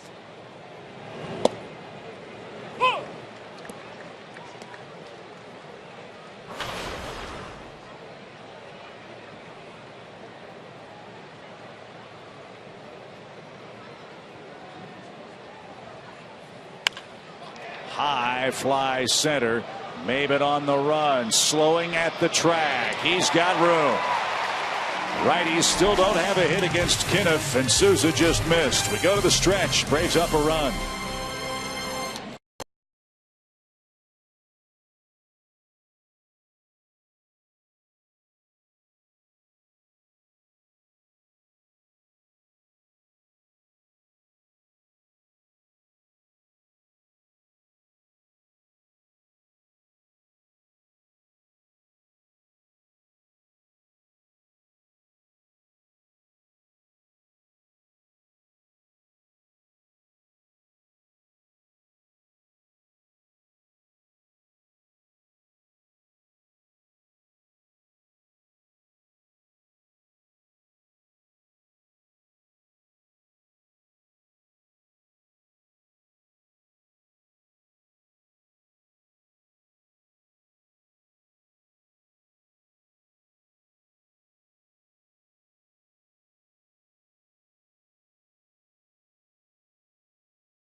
Bottom of the 7th inning. It's 2-1 game, and had a busy night tonight, so we're a little late getting you the AT&T Uverse trivia question. And tonight's question is this year the Braves outfielders have 1 error. When's the last time Braves outfielders finished the season with the fewest errors in the National League? 1897. I think it's a little more recent than that. Well, we only have like 160 years to pick from. Well, it does say Atlanta, so that narrows it down a little bit. Okay. 1967. Do we have to guess now, or can we? No, we can wait a little bit. We need a little help trying to answer this. That's a tough question. pick any one of those 14 years up there when, Andrew Jones was patrolling center field. He took care of a lot of stuff. There's a year there was Andrew out there, Brian Jordan, and somebody else in left that was a potential center fielder. That would not be Klesko. Was not Rhino. God bless him. He was not gifted with the glove.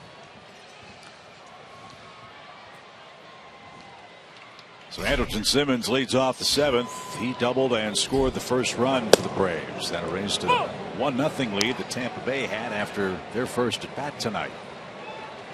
It's also that year where Otis played some center. Andrew was in left. Yep. 96 or 97. Little pop toward first, foul ground. Loney slides near the tarp. And James came up short. 0-2 the count. New pitcher for the Rays is Steve Geltz out of Ransomville, New York.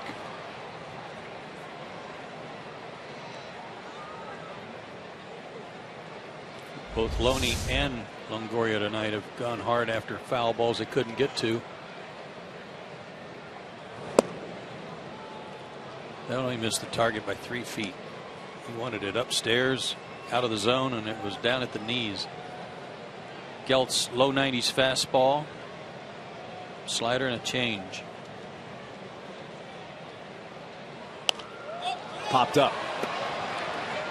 And no play. It's 1-2. Geltz had a checkered career. Last year was suspended 50 games in early May, a second violation of the minor league drug prevention and treatment program. After that, he had a 1.42 ERA in his last 18 appearances for Durham. Originally signed by the Angels and by the same scout that signed Mike Trout. Fly ball down the right field line, and as lightning flashes overhead, that ball's in the seats. Well, maybe that good work he had after the suspension made him realize, I don't need that junk. You would hope so.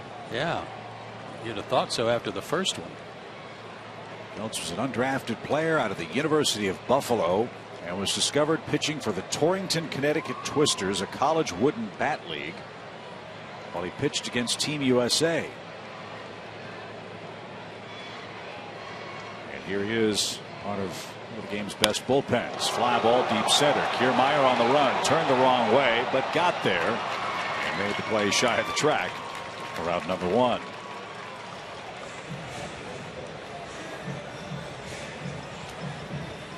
I like stories like his in terms of pitching in that independent league or collegiate wood bat league, whatever it might have been. I mean, I think of Kerry Lightenberg getting signed out of the independent league when Greg Olson was his manager. Well, it's not an unknown league. Apparently, according to the Rays media guide, Steven Strasburg pitched for Torrington the year before Stephen Geltz. 2007. So he's got the first out in the Atlanta inning. Cameron Maben, the batter, 0 for 2. And a laser into left center field. Let's see if Maben can stretch this into a 2-bagger. Kiermaier overslid the target, and Maben is in at second. Would have made it even if the play had been made cleanly. That's double. Goodness, that Kiermaier can run. I was just watching him and how quick his feet were moving to go over and cut that ball off. He saved a triple. Another hard hit ball by Cameron, too. Watch this guy go. That's a long way to go on a ball that was hit pretty hard to get over there and knock that down. Chance for an add-on run. And Pedro Siriaco, the pinch hitter, will try to add that add-on run. Braves pinch hitters, top batting average in the National League, collectively hitting .333.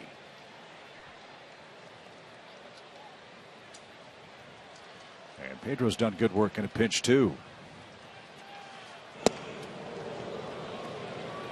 He's 2 for 4 with a couple of RBIs.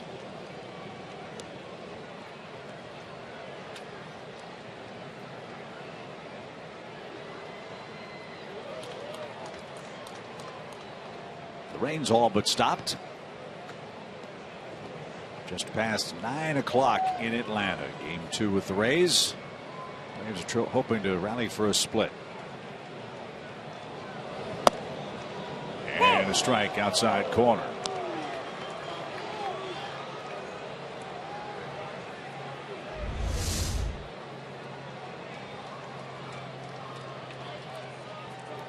Pretty good pitch on our PNC Bank Fox tracks.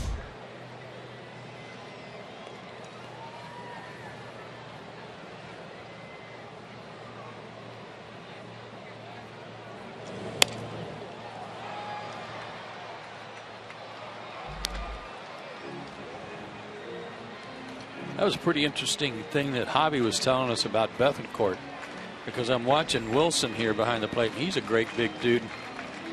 Ones make you wonder how some of the other big catchers get low enough to give a good target.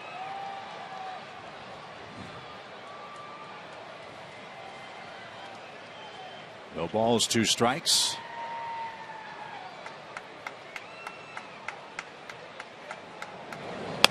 Ground ball towards short. The runner moving on the play, and the throw to first just in time. Maben moves up. And 2 are out. We'll go back to the top and Jace Peterson.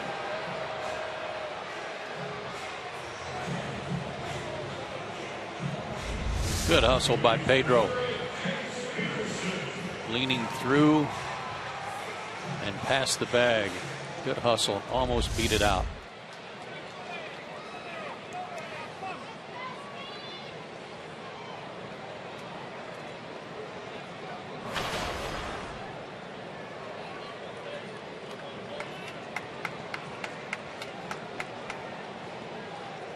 Jace Peterson, runner at third, 2 outs.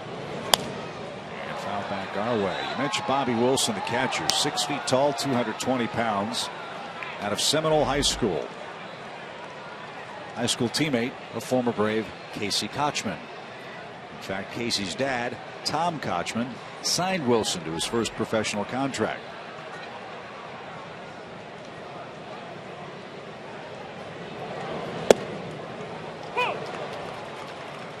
Oh, 2. Nice spread there. 92 fastball, 83 changeup.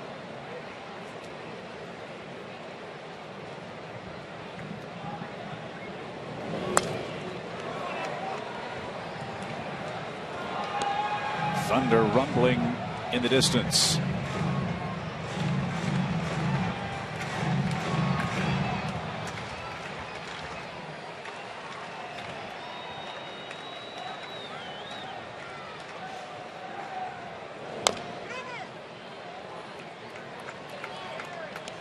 Almost got Freddie, didn't it?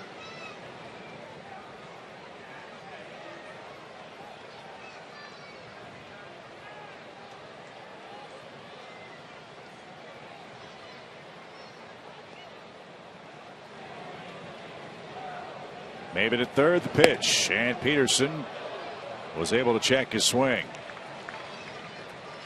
Pitch was high and tight at 92 miles an hour.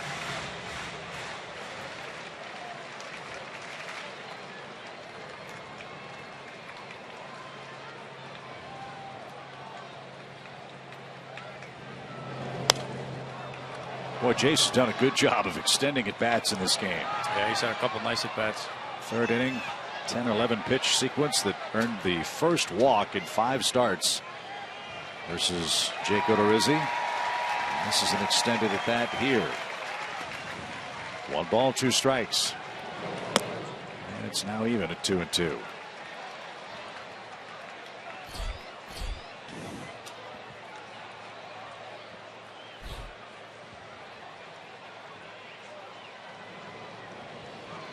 Maben doubled with 1 out. He's at third with 2 outs now.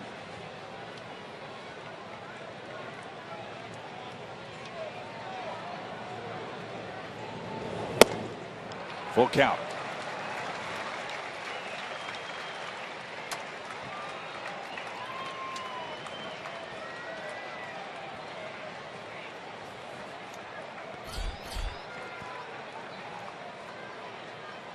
Ninth pitch of the at bat coming up.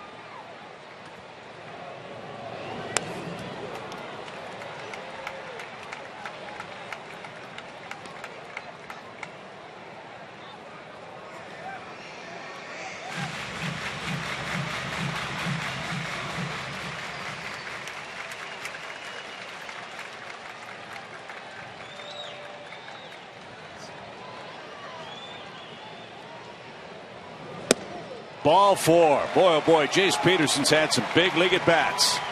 And he's got another one here in the 7th. And Kevin Cash pondering his options with Jim Hickey as pitching coach. First and third, 2 outs. And Callasbo's the hitter.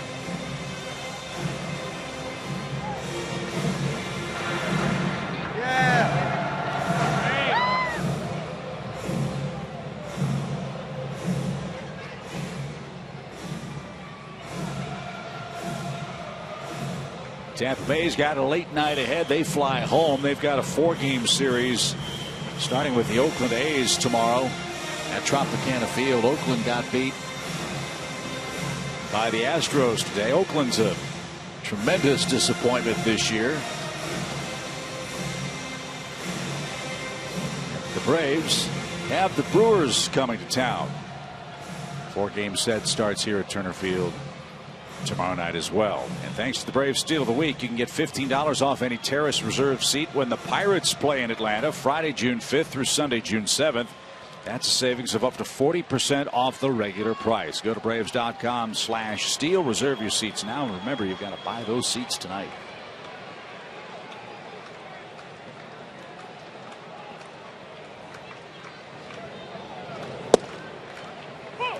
Remember we were talking about those moths that came from Williams Perez's hometown? Yeah. I think he brought one with him. I think one of them tried to dive bomb us here about 5 minutes ago.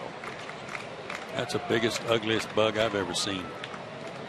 No balls at a strike. And pop back out of play. Look at this thing. This thing tried to attack Tom just a second ago. What is that? I don't know. It landed on my shoulder. It was separating my shoulder. Maybe there's a bugathologist who can what? And tweet Chip. Somebody on Twitter will tell us what it is. Maybe if we get the answer, that'll be the answer for the trivia. Runner first goes, and it's a steal for Jace Peterson. The Rays conceded the bag. Count now 1 and 2.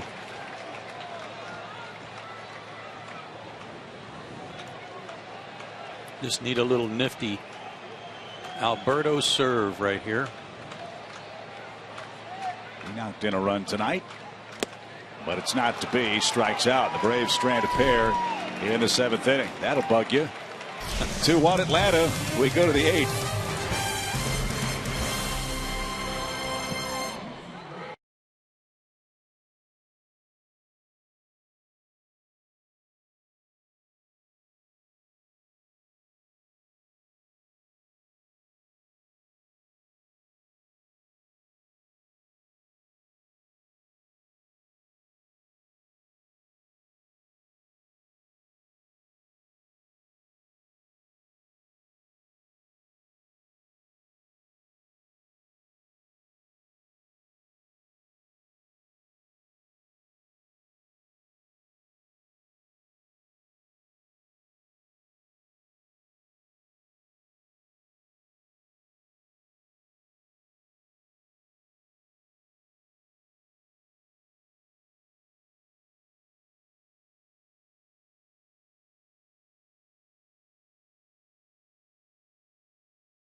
Chip, Joe, and Tom with you as we head to the 8th inning. Turner Field in Atlanta. 2-1. The Braves have the lead. A couple of changes for the Braves. Before you tell you about those, let's get back to our AT&T Uverse trivia question. We probably have no shot, but we'll take a guess anyway. Braves outfielders this year have only one combined error. Name the last time the Braves outfielders finished the season with the fewest errors in the National League. I'm going to go 93. I'm going to say, I don't know, 99, 2000, somewhere in there. It was BJ, Andrew, and Reggie Sanders.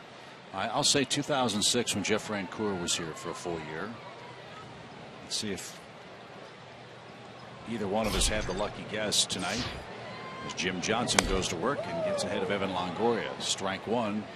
And the answer is, oh, so close. 2005. Only 9. This year all the baby Braves came up. Jim Johnson versus Longoria, Loney, and Forsythe. A lot of history, I'm sure, with Jim Johnson and the Rays. Good try, Chip. I was proud of you. Came within a year. Longoria 6 for 21 with a homer.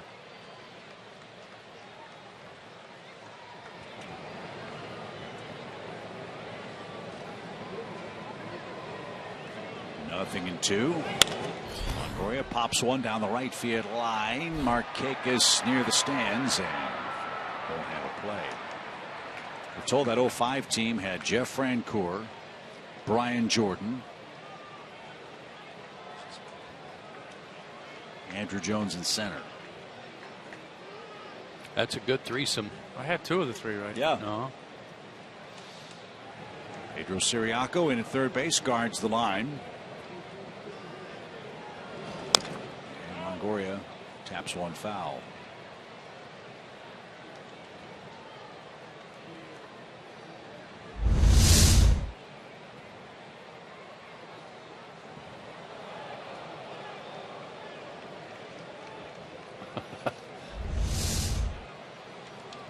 Reminiscent of that old Don Mattingly move. Remember ever seeing that? Yeah. Foul ball when he was playing first and he reached over, went over the rail and grabbed some popcorn out of a kid's bucket. That kid's so excited he's going to punch everybody next to him. No, those stuffed animals are going to end up on the field. Well, we got confirmation, by the way, Joe. Oh, we did? Yeah. On the bug? Yeah. Okay. First of all, it's not a bugologist. That was the first thing everybody. Well, I knew it wasn't an ornithologist. That's a bird guy. That's close enough to a bird. Yeah. Okay. But that would be an entomologist. Of course. The study of the bugs. I like bugologist better. Yeah. 1 ball, 2 strikes. Swing and a miss. Longoria couldn't hit a 96-mile-an-hour fastball. That was in a perfect spot. That's that good hard sinker when he has it down. Tough to catch up to. Where's the bug? Is it still in? Yeah, it's in the cup. Okay. Well, we're told that is a stink bug. That's the biggest stink bug I ever saw. Too big to be a stink bug. Yeah. I'm just telling you what everybody said. Now there it is. No. So we've been warned by the Twitterverse. Don't squash the bug. Oh, we would never do such a thing anyway. No. I was going to go over and throw it in Don's hair, but do whatever you want to with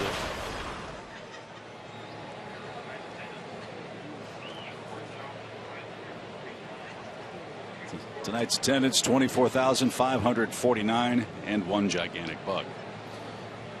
He counts for 2. He's eyeballing you now, Joe.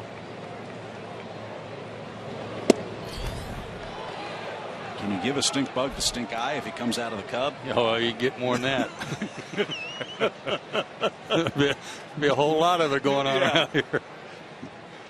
We're told that's a marmorated stink bug. Kyle Ridley says that that's what that creature is. Fly ball by Loney to left. And that's out number 2. The Cubs had that in their bullpen. That was a marmoladed stink bug. Uh-huh. Well, that's a good 95 marmoladed fastball. Got in on his hands.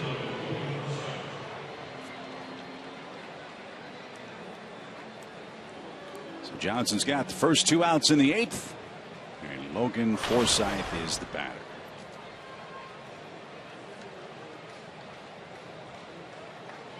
He's 1 for 3 in the game, 2 for 6 in the series with an RBI. And low, ball 1. Braves will have Freddie Freeman, Nick Markakis, and Todd Cunningham up in the 8th. A 2-1 Braves lead.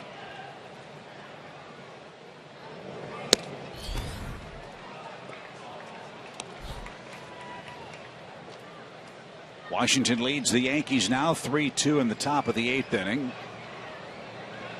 Cardinals still 9-0 over the Mets. Arizona 5-0 over Miami. All 3 to Forsythe. Dan Jennings, the new manager for the Marlins, winless.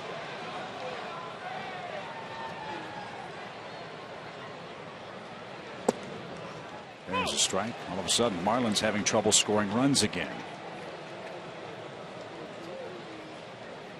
Jim Johnson, after that little rough patch he had at the beginning of the season, his last 11 innings pitched 1 earned run. Brzezinski tried to steal a strike, but Forsythe walks with 2 out. Very good pitch there.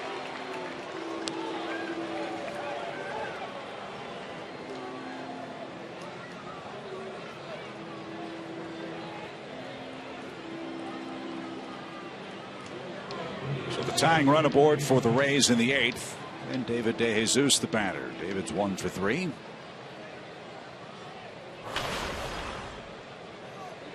His bullpen in this series has been very effective. Johnson will try to send this one to the bottom half with a 1-run lead.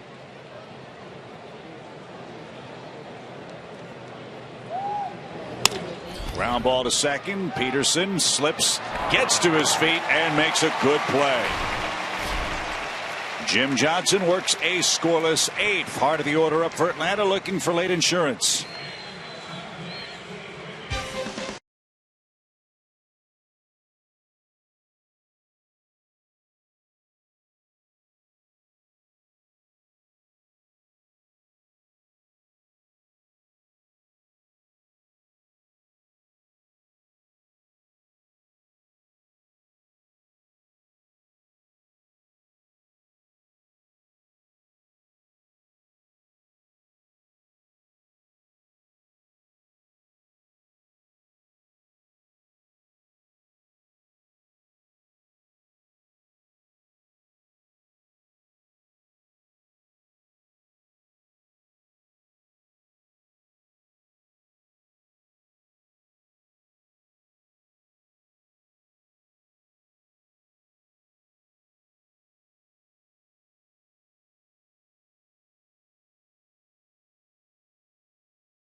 Series, time for our great clips of the game tonight. Braves took the lead in the 6th inning by manufacturing the go-ahead run. Ground rule double from Freddie with 1 out, and then a nifty piece of hitting there from Nick. Put him at the corners. And that chopper was the difference. Todd Cunningham. That's the difference right now. So Freeman, Markakis, and Cunningham coming up in the Atlanta 8th. Tampa Bay goes to its bullpen again. And it's Xavier Cedeno. Cedeno worked 2/3 of an inning last night, gave up a base hit. did not face Freddie. And they're going to shift anyway with the left-handed pitcher. Freddie swung at the first pitch a couple of times tonight.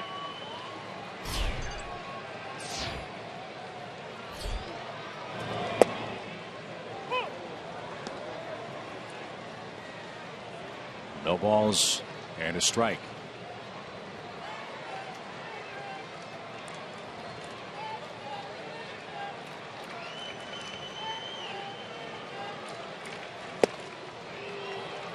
And nothing in two. I'm not sure if Tampa Bay shifts more than any team in Major League Baseball, but I know that's a very big part of their game plan. I know they did with Joe Madden. Freddie pops one down the left field line, and no play for De Jesus. It's 0-2.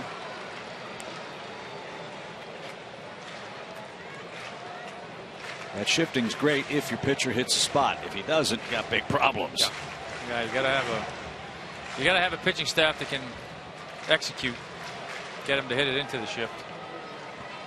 It's not been a problem for Tampa Bay this year. Second best team ERA in the American League behind the Royals.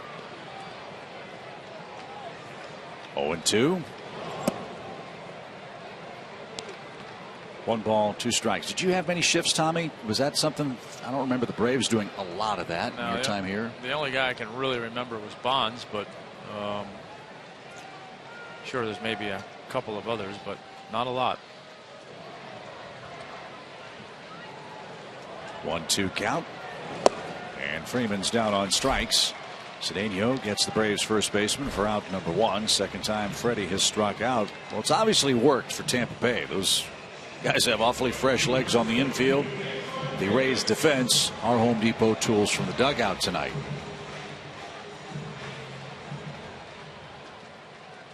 Tied for the fewest in the American League.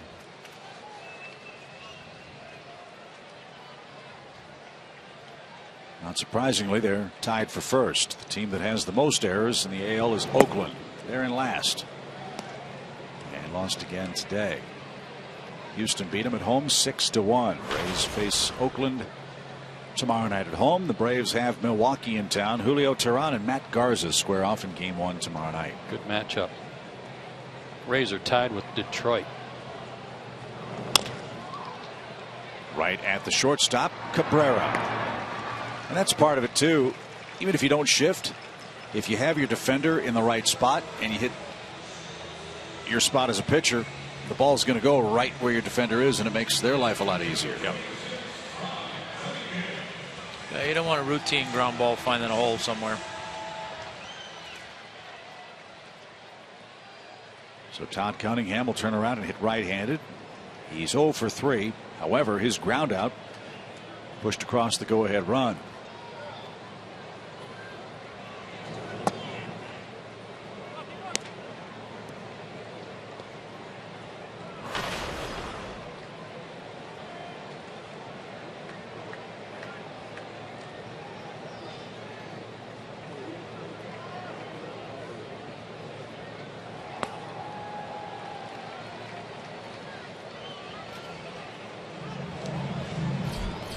Jason Grilly's getting ready for the top of the 9th.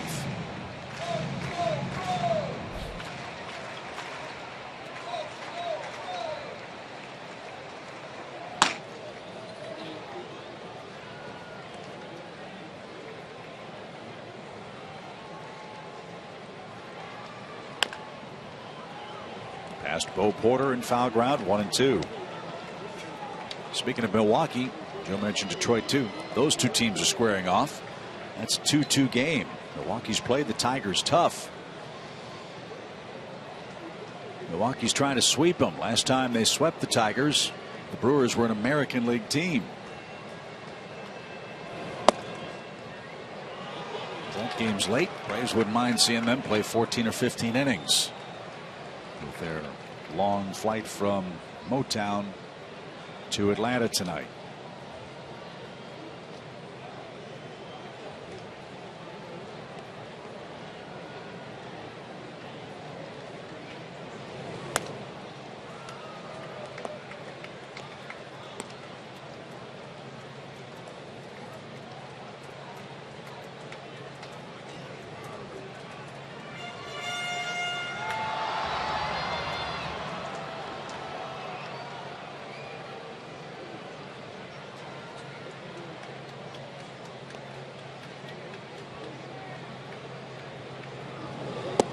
And Cunningham swings and misses. So a couple of strikeouts for Cedeno in his scoreless 8th inning. And now it's Jason Gurley's turn. He'll pitch the 9th with a 1-run lead. This copyrighted telecast is presented by authority of the Atlanta Braves and may not be reproduced or retransmitted in any form. The accounts and descriptions of this game may not be disseminated without the express written consent of the Atlanta Braves.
CPI Security, Georgia Power, and Dodge, Born Dodge. We head to the 9th inning. A game started by Braves rookie Williams Perez, who won't factor in the decision, but he made the biggest pitch of the night, and it's our Toyota key play of the game. I tell you, Freddie Freeman made an awesome pick over there to get that started too. And a fast relay, of course, from Anderson. And a little spike of the ball too by Williams. Way to go. That was good all the way around. That's toughest double play to turn. So Williams Perez, 5 innings of 6 hit, 1-run ball with 7 strikeouts. Avilan, Kniff, Johnson, and now Jason Gurley have followed. Gurley's got 3 outs to get for his 12th save for the Braves, and he's got the bottom part of the Tampa Bay order coming up. See a high ERA. He's giving up a run here and there, which keeps that ERA high, and he gave up a run, but he did get the save in his last outing at Miami. An inning, 2 hits and a run, 1 strikeout. Doesn't have the luxury of anything more than a 1-run lead here.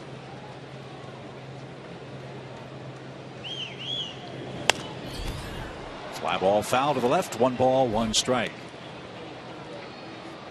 Those of you watching the Hawks and Cavs, that game's tied at halftime. We've had a good ball game between the Braves and Rays.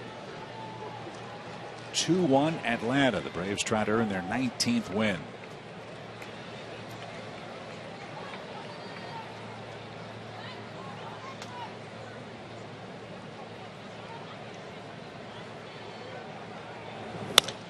Fly ball toward right. Markakis is going to have a play. There's out number 1. Oh yeah, in the battle of the bug guys. Yeah. Another entomologist has weighed in. It's a leaf-footed bug. Huh. Never heard of such a thing. That looks like a leaf to me. Right. But he's about to be set free in the radio booth. Looks awful big to be a stink bug to me. You remember the Monty Python movie where they ran in fear from the Trojan rabbit? That's exactly what's going to happen. You turn that thing loose over there. You put that or a chicken pot pie in front of Powell, and good Lord knows what'll happen. Bobby Wilson. First at bat for Wilson, who took over after Rivera was pinch hit for in the 6th inning. Popped up first base side. Freeman gives chase near the Atlanta dugout, and it bounces on top of the roof and into the stands. Even count.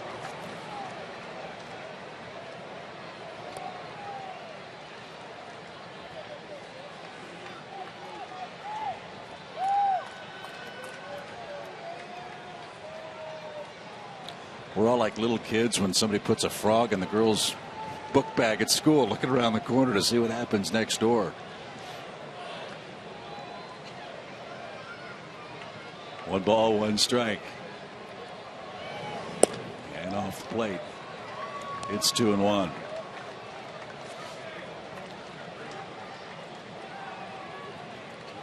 Wilson also having a hard time of it. Talked about Rivera hitting only a $138 coming in. Wilson at 189.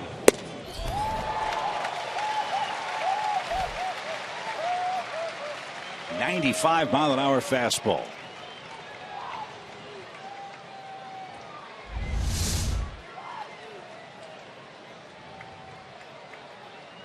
Above his hands, he couldn't catch up.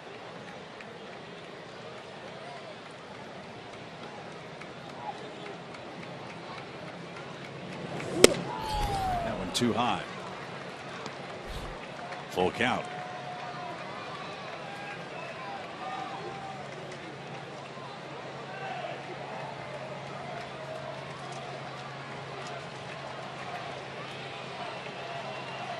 Brandon Guyer's the man on deck for Tampa Bay.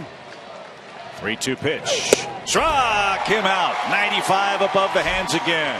2 out.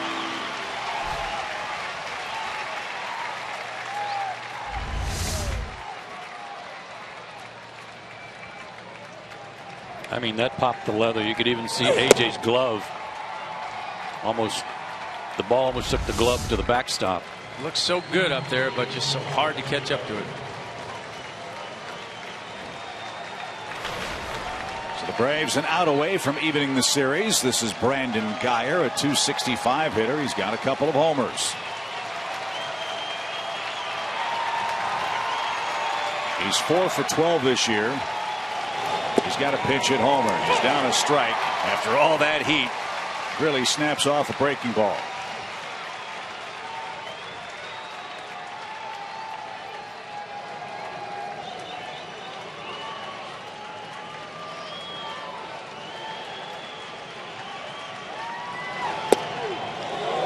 Good pitch.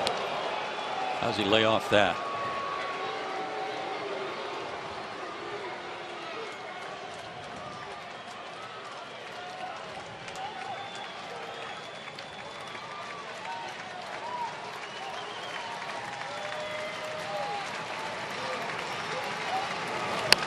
Line drive center field. Guyer with a 2-out hit.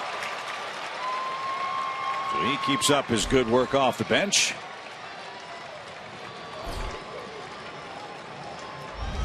And the Rays won't go quietly in the ninth. 3 straight breaking balls with that one in the middle of the plate.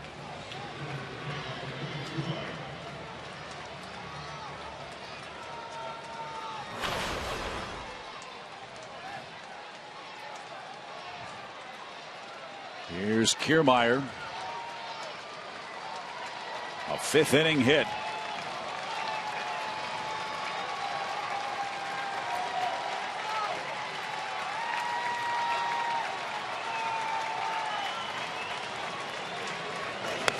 Fouled straight back.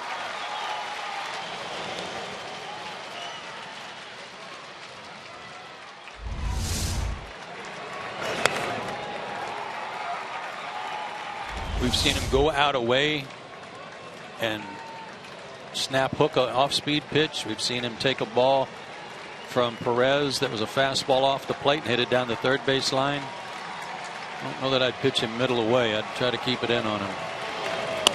Ground ball to second. Jace is there. Throw to first. The Braves have beaten the Rays. 2-1 your final score. Jason Grilli nails down his 12th save.